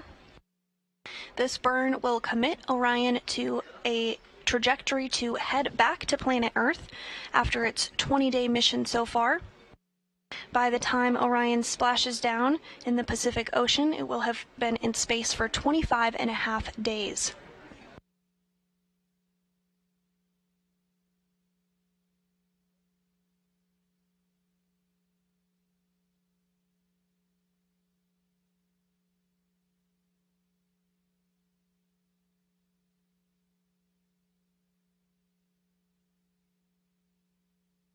During its journey, Orion has broken the record for longest distance traveled by a human-rated spacecraft meant to return back to Earth. On November 28th, Orion was 268,563 miles away from planet Earth. Right now, Orion is 239,364 miles away from Earth, but only 570 miles away from the Moon. At our closest approach today, Orion will be just 80 miles above the surface.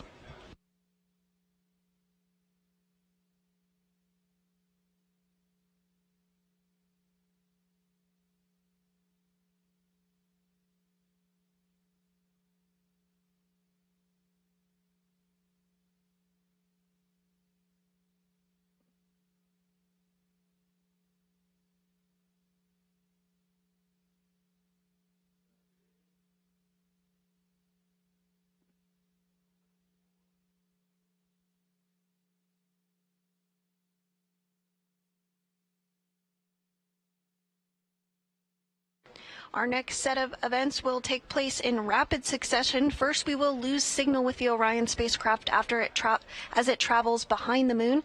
That loss of signal will be just 15 minutes from now. Then 3 minutes after we lose signal with Orion, the return-powered flyby burn, or RPF, will take place.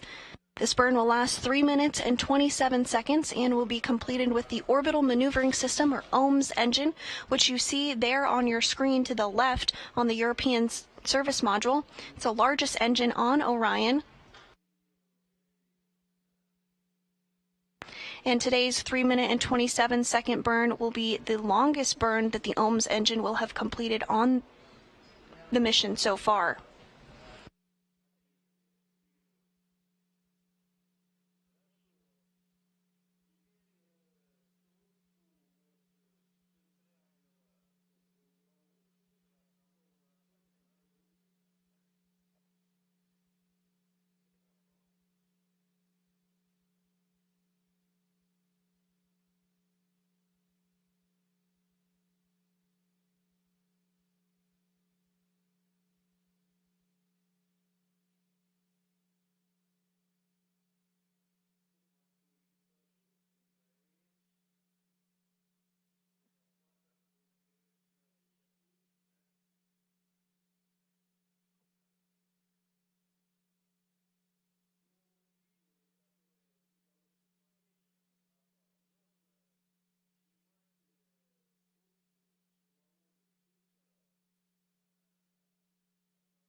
And we're continuing to get some great views of the lunar surface as we fly just 500 miles overhead.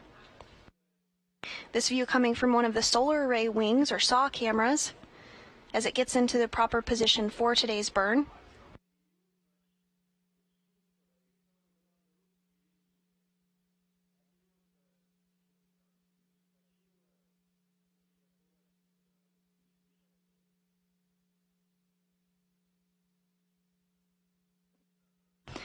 Coincidentally, 8 years ago to the day was the launch of the Exploration Flight Test 1, or EFT-1.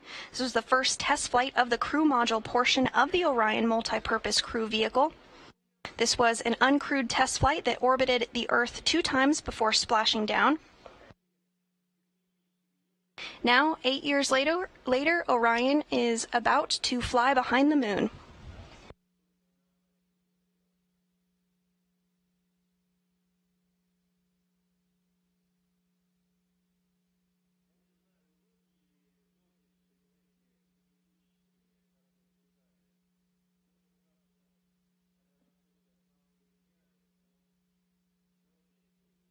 We're 15 minutes away from today's burn.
We're now 13 minutes away from today's return-powered flyby burn. Orion is 365 miles above the lunar surface, traveling at a speed of 4,963 miles per hour. Just 10 minutes from now, we do anticipate losing signal with Orion as it begins its trip around the backside of the moon.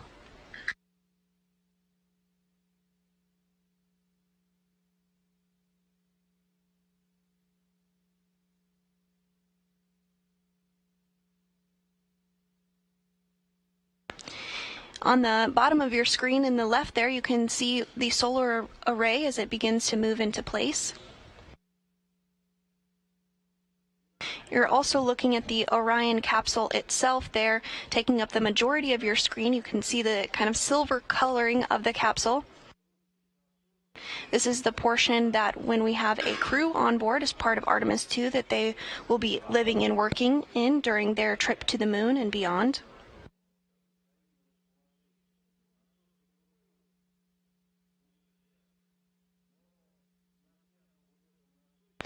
And in the top left of your screen there, you can see the moon as Orion glides over it, again 335 miles above the surface. But at the closest approach during today's return-powered flyby burn, Orion will be just 80 miles above the lunar surface.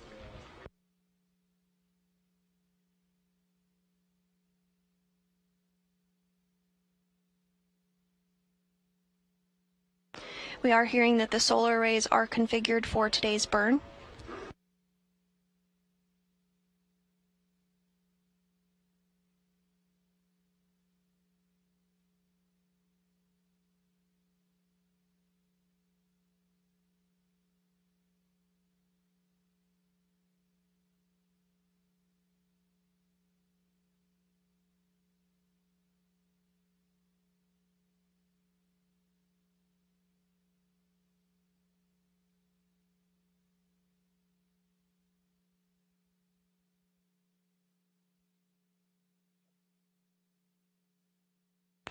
Orion is now moving to the proper burn attitude. We're now 10 minutes and 30 seconds away from the start of today's 3-minute and 27-second burn. And we expect to lose signal with Orion in 8 minutes.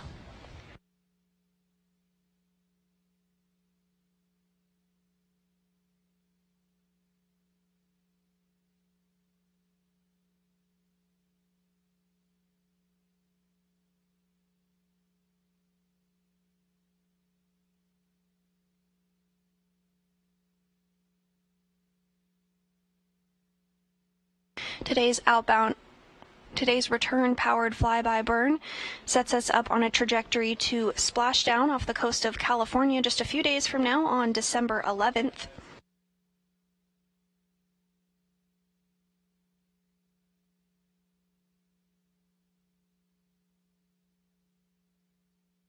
And you were seeing some thruster firings there as Orion maneuvers to the proper attitude for today's burn.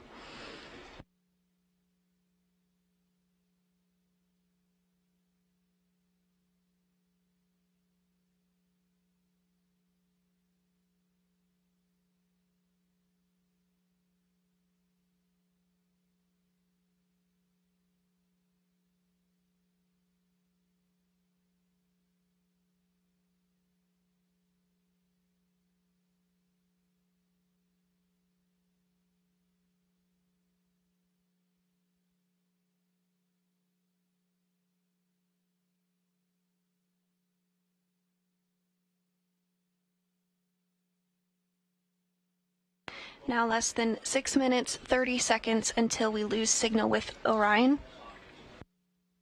The burn will start in 8 minutes and 40 seconds.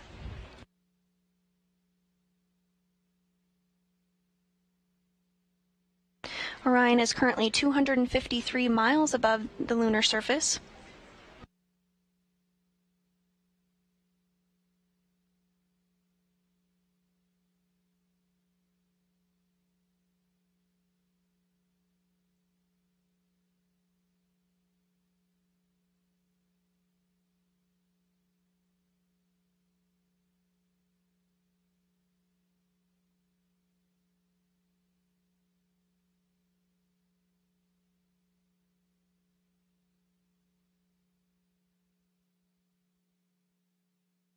Today's 3-minute and 27-second burn will take place with the Orbital Maneuvering System, or OMS engine. That's the largest engine on the European Service Module. Today's burn will change the velocity of the spacecraft by 960 feet per second during its 3-minute, 27-second burn. Closing in on 5 minutes away from our anticipated loss of signal with Orion.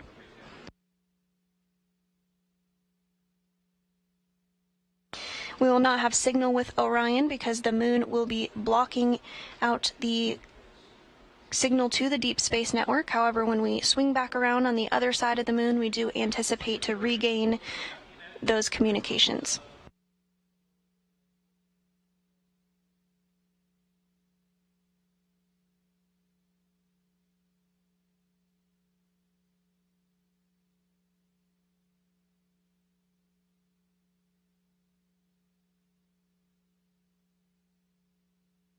And we are hearing that Orion is in the proper burn attitude.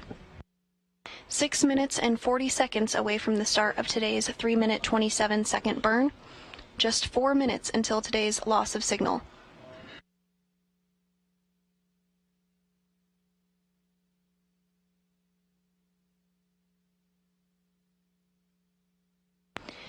As you can see from this telemetry-driven animation, Orion is now 202 miles away from the lunar surface.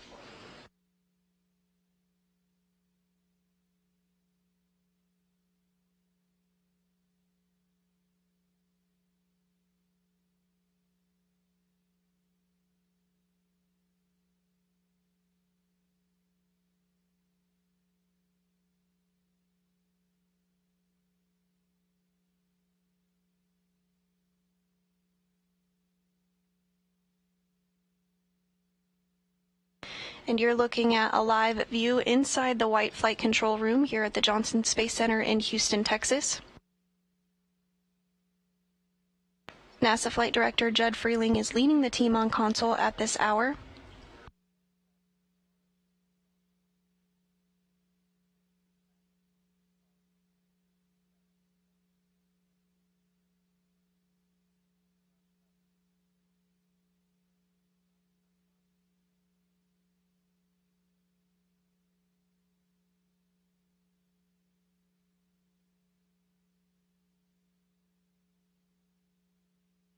We were tracking a loss of signal about 2 minutes and 40 seconds from now, but we are hearing that we did get that loss of signal a little earlier than expected, but that is to be anticipated from time to time.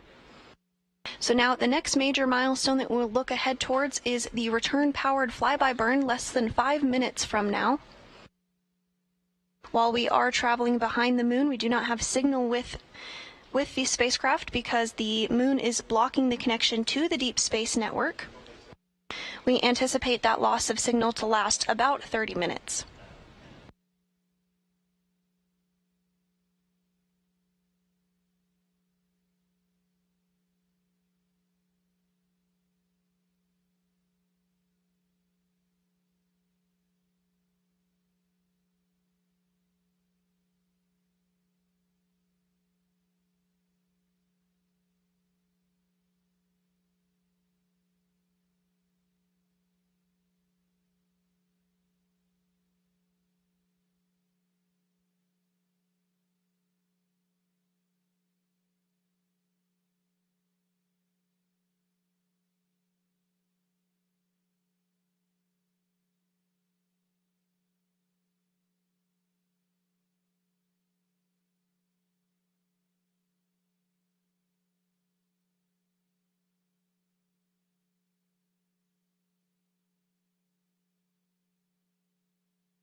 And our counterparts here in this shot here in the European Space Agency Control Center in Noordwijk in the Netherlands. The European Space Agency's contribution to Artemis is, of course, the European Service Module, where the Orbital Maneuvering System, or OMS, engine is located. That's the engine that will be used for today's 3-minute and 27-second burn to propel us around the backside of the moon and commit us to a trajectory back to Earth ahead of a splashdown on December 11th. We're now less than 3 minutes away from the start of that 3-minute 27-second burn. Right now, we do not have signal with the Orion spacecraft. That is expected as the vehicle is traveling behind the moon.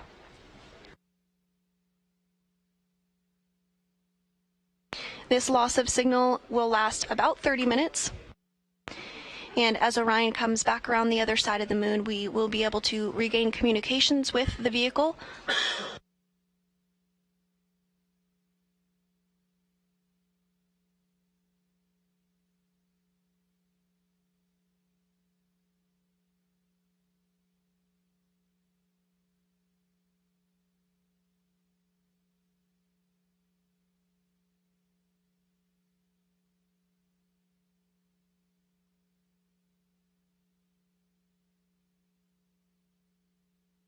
Now less than 2 minutes from today's return-powered flyby burn.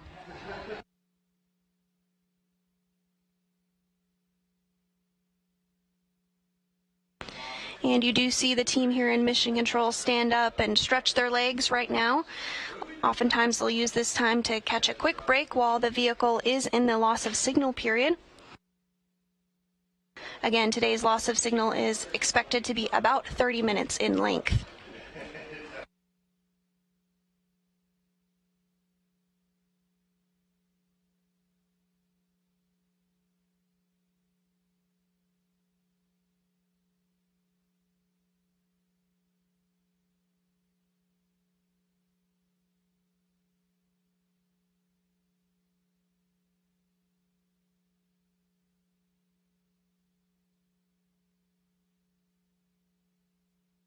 One minute until the start of today's return-powered flyby burn.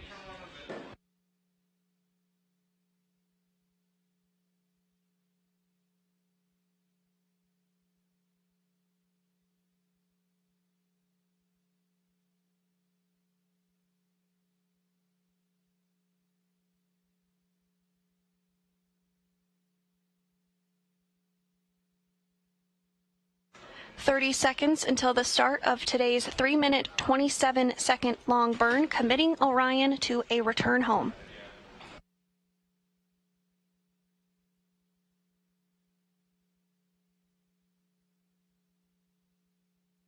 "15 seconds until burn start."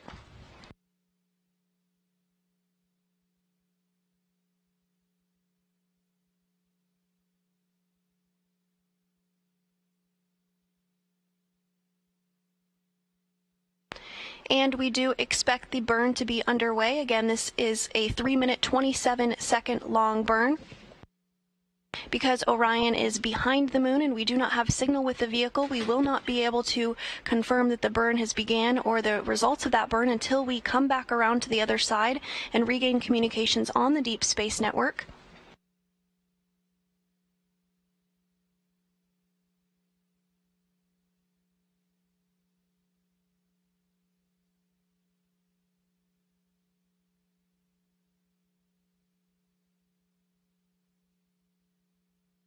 Today's burn is being completed with the Orbital Maneuvering System, or OMS engine. That's the largest engine on the bottom of the European Service Module.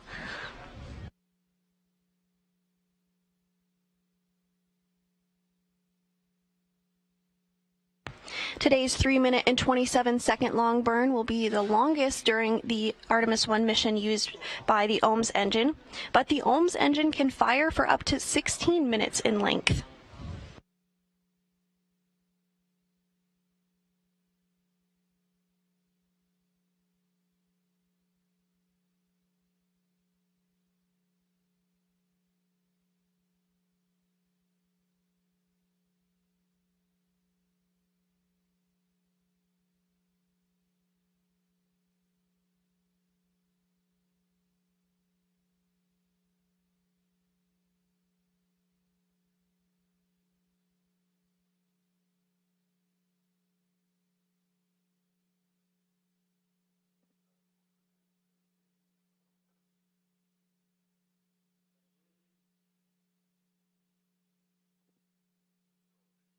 Now approaching the 2-minute mark into today's return-powered flyby burn, 1 minute and 27 seconds remaining.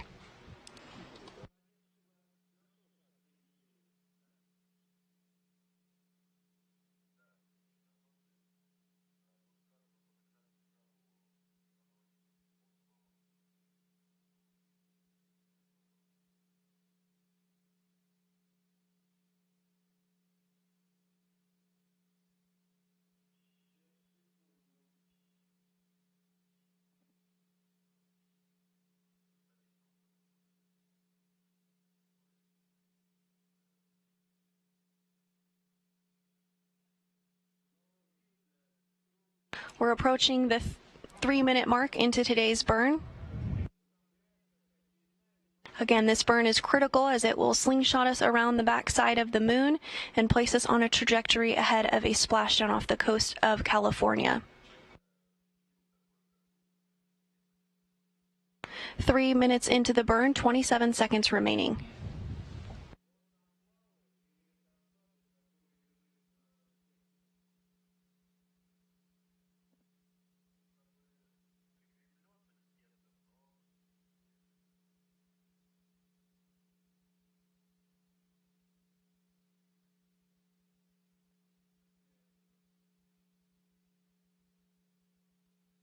and we do expect the burn to be complete at this time. Again, because we are behind the moon and do not have signal with the spacecraft, we will not be able to confirm until Orion comes back around the other side of the moon.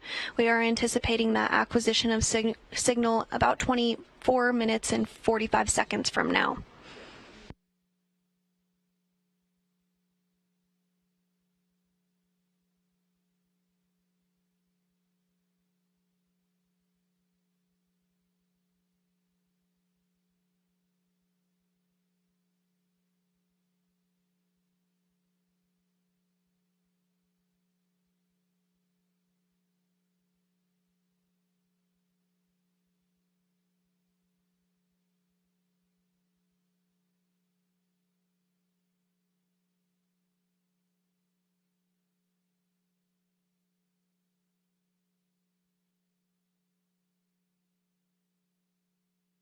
And if you're just joining us, the return-powered flyby burn, the burn that is going to send Orion back around the other side of the moon in anticipation of a splashdown next week off the coast of California, has completed. Orion is still behind the moon at this hour, and we are in a period of a loss of signal with the vehicle. We're anticipating to get that acquisition of signal back less than 24 minutes from now. But while Orion continues its journey around the moon, I do have a very special guest joining me today. This is Najud Moranci. She is the chief of the Exploration Mission Planning Office here at the Johnson Space Center in Houston, Texas. So thank you so much for joining us today, Najud. Thank you. Glad to be here. Super special to be here for RPF. Yeah, absolutely. It's an exciting moment indeed. This burn really commits Orion to a return journey home. But before we talk about that, I do want to talk a little bit about some of the work that your group is doing as part of the Artemis program. Now, this is an uncrewed test flight of the Orion spacecraft, but there's other components of Orion, including some robotics work that your group is working on. Can you talk a little bit about that and how it helps contribute to Artemis? Yeah, there's a lot of different components to the Artemis as an enterprise, right? You know, Orion, SLS, this is our crewed vehicle to the moon, but we're also working on systems like commercial lunar payload service, which is delivering science payloads to the moon very soon, in the next year or so, hopefully starting those launches. And that's really the precursor for all of the logistics and the elements we're going to need as we build out a whole exploration enterprise on the surface of the moon. That's great. I'm looking forward to seeing those land soon. And another aspect of your group is astromaterials. So during Apollo, many lunar samples were brought back to study, but during Artemis, we're going to be landing in a different location on the lunar south pole. So how will our studies be different, and what will we be looking for this time around? Yeah, part of our directorate includes the astromaterials and the curation of those materials. So all of the Apollo samples that came home came here to Johnson Space Center, and we have a dedicated facility that maintains them, manages the samples to send out to the science community for investigations. And that will also happen, they already do that for other samples, like the comet samples that come back from Hayabusa and Genesis. And as we bring Artemis samples home, they'll also be managing those and curating them. And really some of the advances in the science and measurements that we can make today that we did not have in Apollo are already getting prepared. Great. And the very last thing I wanted to chat with you about today was the moment we've all been waiting for today, the return-powered flyby burn that occurred just 7 minutes and 9 seconds ago. So you had talked a little bit about this burn and why the timing of it was important on a Twitter post that you had shared. So can you talk a little bit more about that for the folks who maybe didn't see that? Yeah, so all of the burns are very well calculated for specific reasons. So these burns have to be executed within moments of the timing. But really what it's doing is it's timing the return trip to Earth and then targeting so that when Orion travels behind the Earth, that's when the Pacific Ocean will be underneath the entry corridor. So we're targeting for a very thin slice of atmosphere, and that's where we do our aero capture. So the atmosphere actually slows Orion down, and we need to make sure all of that is set up precisely so that we can enter the atmosphere while the Pacific is where the entry targeting is, so that we can be landing right where the recovery forces are. So there's a lot of calculations that go into it by the wider trajectory team, but this is truly our deorbit burn. So we are doing a major maneuver right now which targets our entry in 6 days. Great. Thank you for talking through that a little bit more. Again, that burn occurred 8 minutes ago, and once we acquire signal and we come back around on the other side, we'll be able to know if that burn was successful. We're looking ahead of that acquisition of signal now 20 minutes from now. But thank you so much, Najud, for taking some time. I know you're very busy, so I really appreciate you taking a few minutes to chat with us. Thank you for having me. Like I said, it's really important what is going on, and I'm really excited to see this burn be successful for the conclusion of the mission. Absolutely.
We're now 17 minutes and 45 seconds away from the anticipated acquisition of signal following today's return-powered flyby burn, which took place about 11 minutes ago. That burn was 3 minutes and 27 seconds and committed us back to a return trajectory headed back to planet Earth, where Orion will complete its 25.5-day test flight mission around the moon and beyond.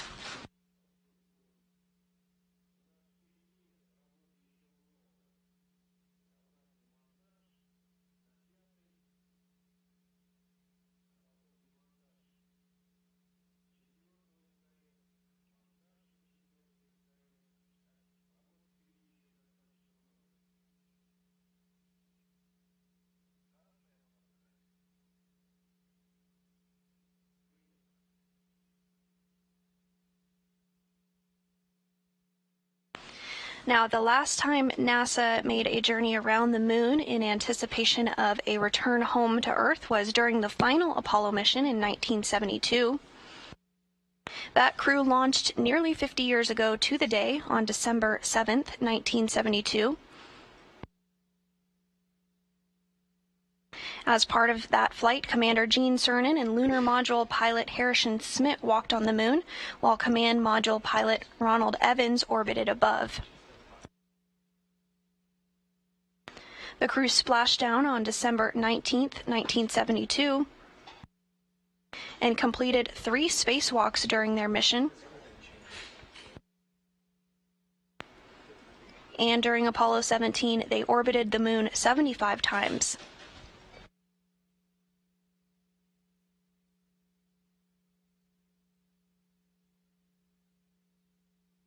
Now less than 15 minutes until we expect to regain communication with the Orion spacecraft.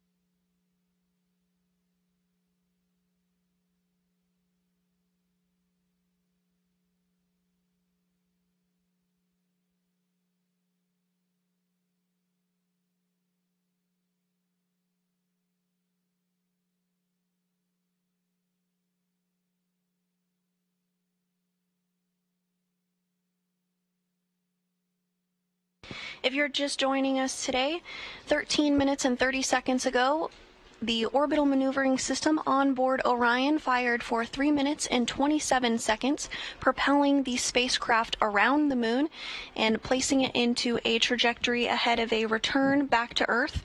Orion will splash down on December 11th, completing a 25-and-a-half-day uncrewed test flight in which it broke the longest distance from Earth by a human-rated spacecraft meant to return back to Earth. At its furthest point from Earth, Orion was 268,563 miles from our home planet.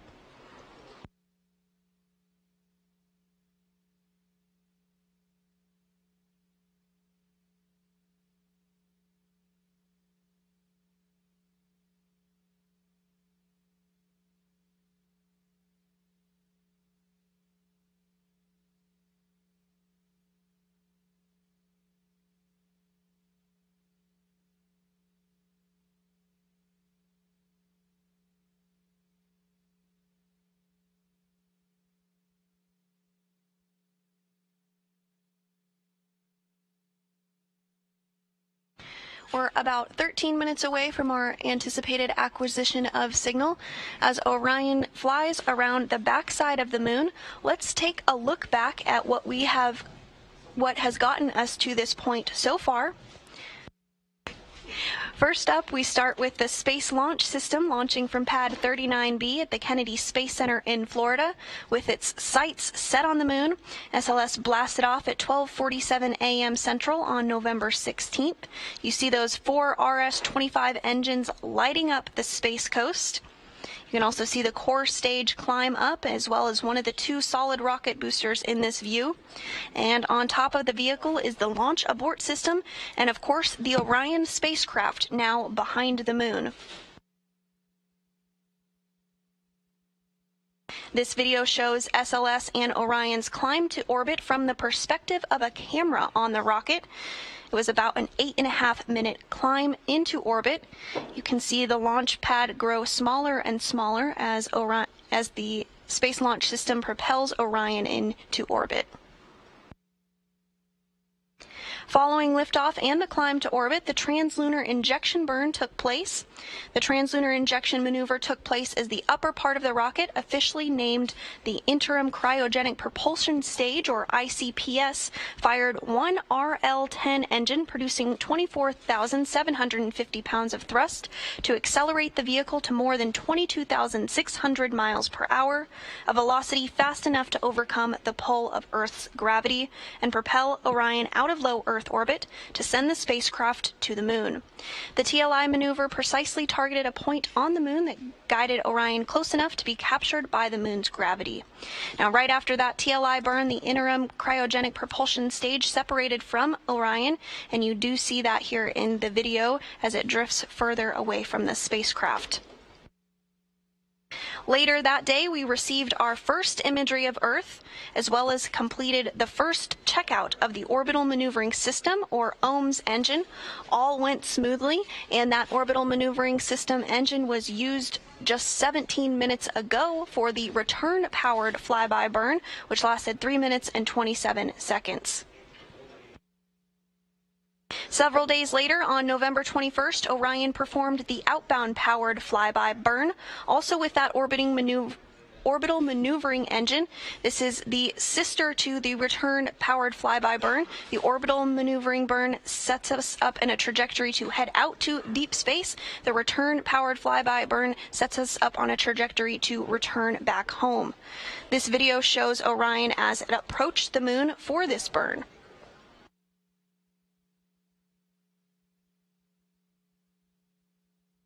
And as we mentioned in this broadcast several times, Orion has traveled further than any human-rated spacecraft, but in this view here that was taken just shortly before that, you can see an eclipse, the moon traveling in front of the Earth, a view we don't often see here on Earth. And this photo was taken on Flight Day 13, November 28th, when Orion reached its maximum distance from Earth, when it was 268,563 miles away from our home planet. Orion has traveled further than any spacecraft built for humans meant to return back home. And in this video here, you see Orion's solar rays split the difference between Earth and the Moon on flight day 14. This image is captured by a camera on the tip of one of the spacecraft's 4 solar arrays.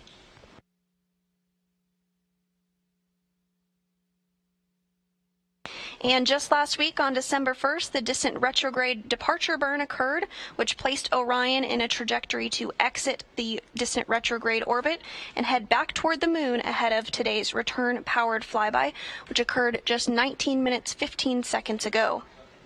In this view here, you can see the solar arrays, gimbal, as well as a Earth in the almost center of your screen there. So as you can see, Orion has had a busy journey in its 20 days of the mission so far, but it's not finished yet. We have about 5.5 days to go until splashdown. But today's return-powered flyby burn was the first step in getting us to the splashdown point. That burn commits us to returning home.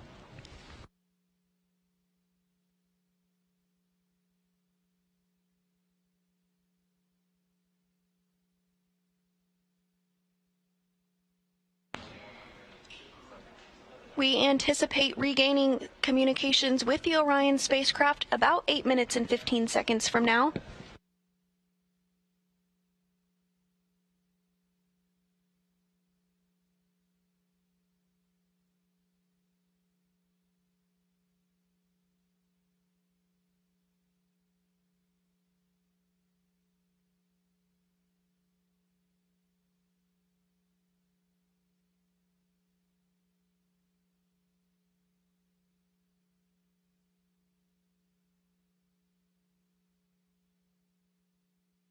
You're looking at a view inside Mission Control Houston. This is the white flight control room. The flight director during today's shift and return-powered flyby burn is NASA Flight Director Judd Freeling.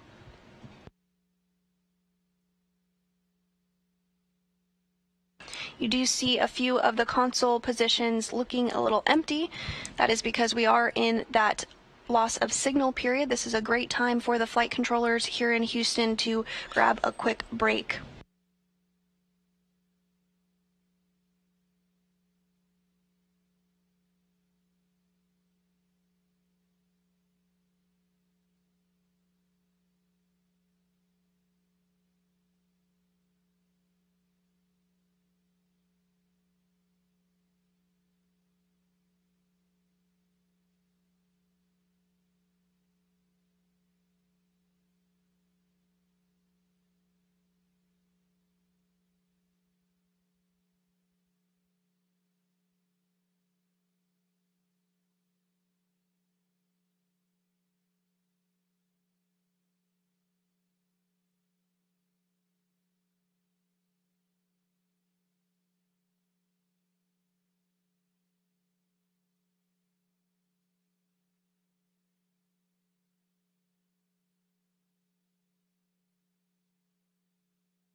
Today's return-powered flyby burn occurred 22 minutes and 45 seconds ago. That burn utilized the Orbital Maneuvering System, or OMS engine, on board the Orion spacecraft. At this time, the Orion spacecraft is continuing to make its way behind the backside of the Moon, and we do not have signal with the vehicle. However, we do anticipate connecting with the vehicle now less than 5 minutes and 30 seconds from now. The reason we do not have communication with the vehicle is because when we are behind the Moon is blocking the signal to the Deep Space Network.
We're now less than 4 minutes away from our anticipated acquisition of signal with the Orion spacecraft, which is currently traveling behind the moon following the return-powered flyby burn. This burn commits Orion to returning back to planet Earth.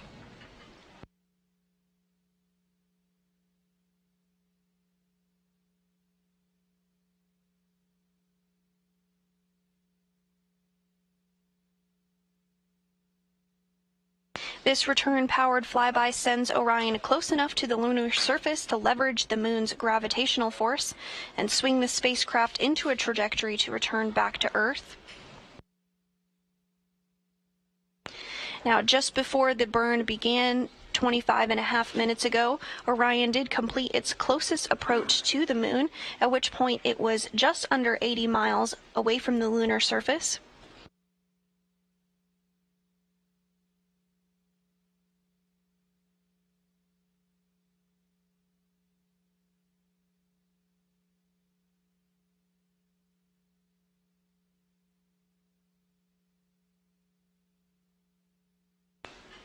Beginning to see more folks trickle back into the white flight control room as we narrow in on our anticipated acquisition of signal with the Orion spacecraft, which is currently traveling behind the moon.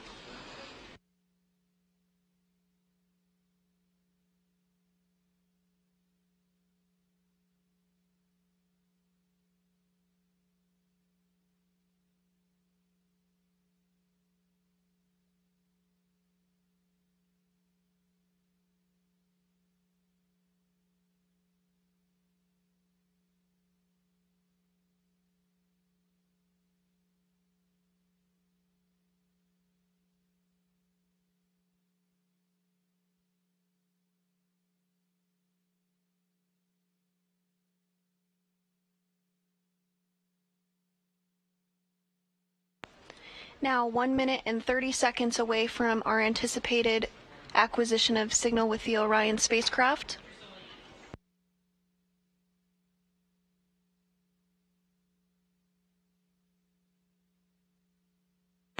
Once we acquire signal with the spacecraft, the team here in Mission Control Houston, namely the flight controllers, will be able to analyze the data that the vehicle is sending back to us in Mission Control.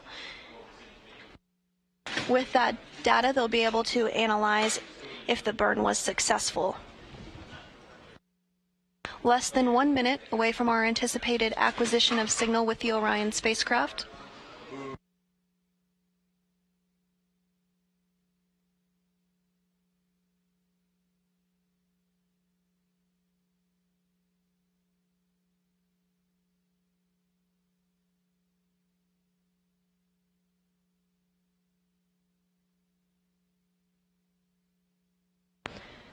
.30 seconds away from anticipated acquisition of signal.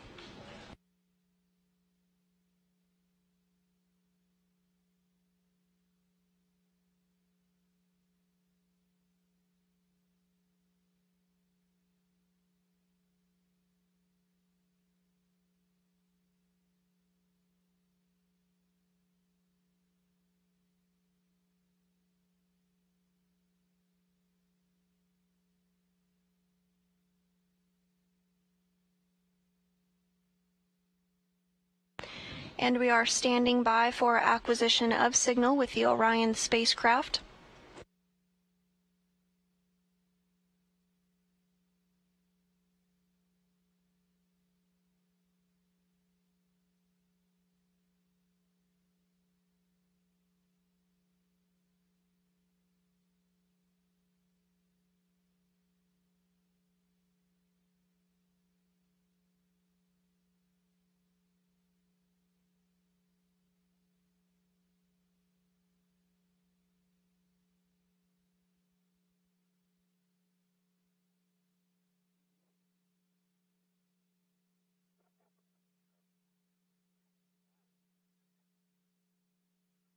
And we do have confirmation of an acquisition of signal on the Deep Space Network in Goldstone at 11:12 a.m. Central.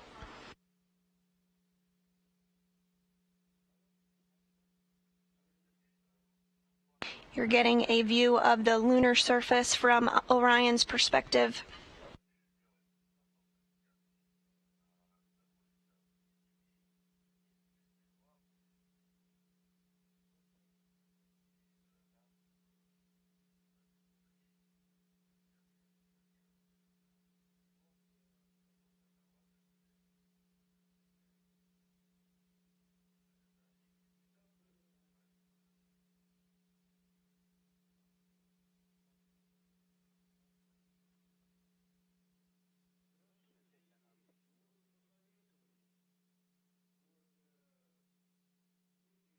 And we are hearing good confirmation that the burn was as expected.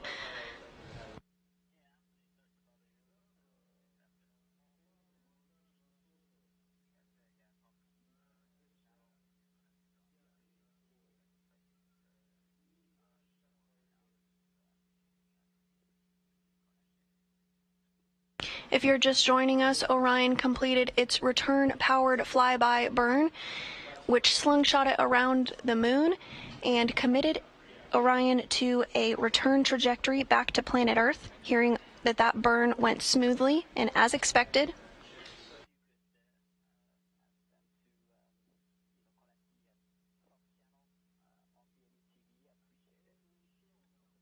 You are seeing a view on your screen of the lunar surface as well as Earth. For Orion, this is not a goodbye, but a see you later to the moon, our nearest celestial neighbor, as we begin to get our first glimpse of an Earthrise coming into frame. In this view, we see 8 billion human lives all existing upon our pale blue dot, our blue marble, our very own spaceship Earth. And after a long journey, Orion is now coming home.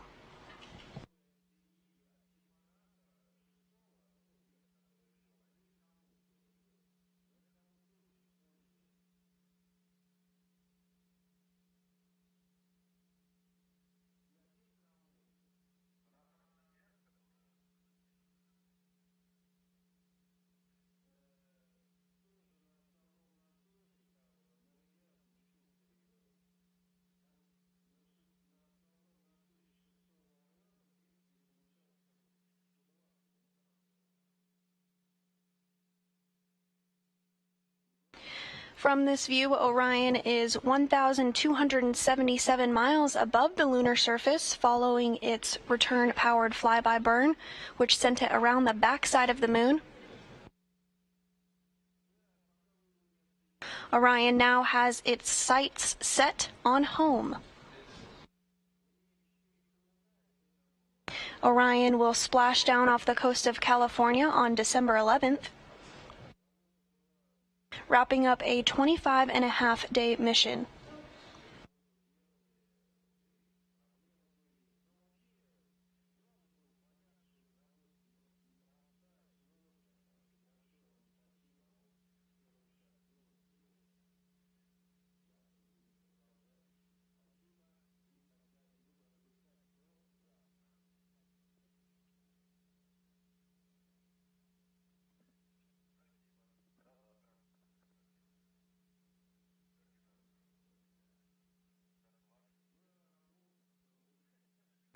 This is a view from inside the White Flight Control Room here in Mission Control Houston. The team is being led by NASA Flight Director Judd Freeling. And this view from the Orion spacecraft as it looks to its target, planet Earth, flying over 1,200 miles above the lunar surface. At its closest approach following the return-powered flyby burn, Orion was just 80 miles above the lunar surface.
The next time we see such a view, we will be hearing about it from a crew's perspective during Artemis 2.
Continuing to hear good performance following today's return-powered flyby burn.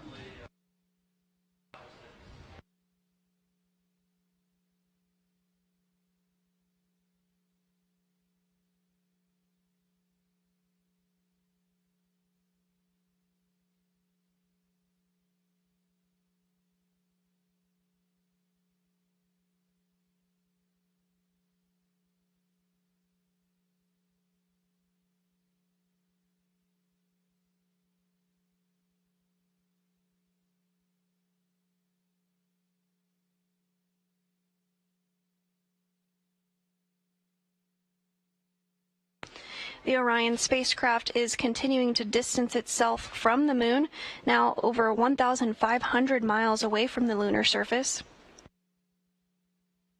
Throughout the course of the next few days, we will see the distance from Earth continue to grow smaller and smaller. Orion is now 242,000 miles away from planet Earth. The spacecraft is moving at a velocity of 2,150 miles per hour.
We're continuing to get some spectacular views from the Orion spacecraft.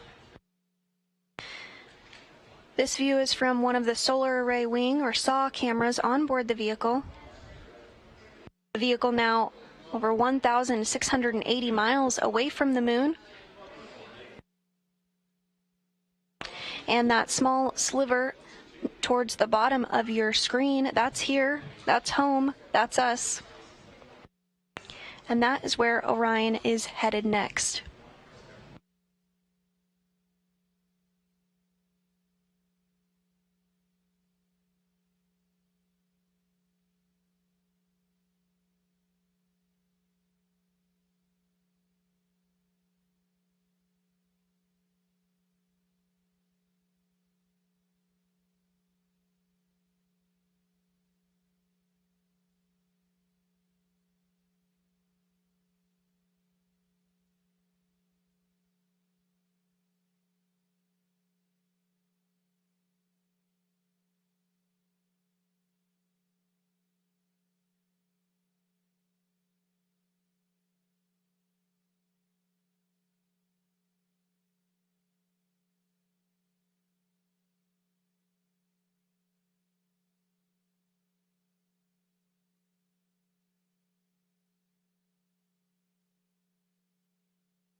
And with today's return-powered flyby burn now complete, and Orion having completed its closest approach to the moon at a distance of 80 miles above the surface, that will wrap up our coverage for today, but we'll continue to post daily updates about the mission on the Artemis blog at blogs.nasa.gov/Artemis, and we'll also be posting updates on our social media accounts. Later today, we'll have a briefing at 4 p.m. Central where representatives from NASA will discuss today's return-powered flyby, which we hope you'll tune in for. And we'll also be covering Orion's re-entry into Earth's atmosphere and its splashdown live on air next week. But until then, this is Mission Control Houston.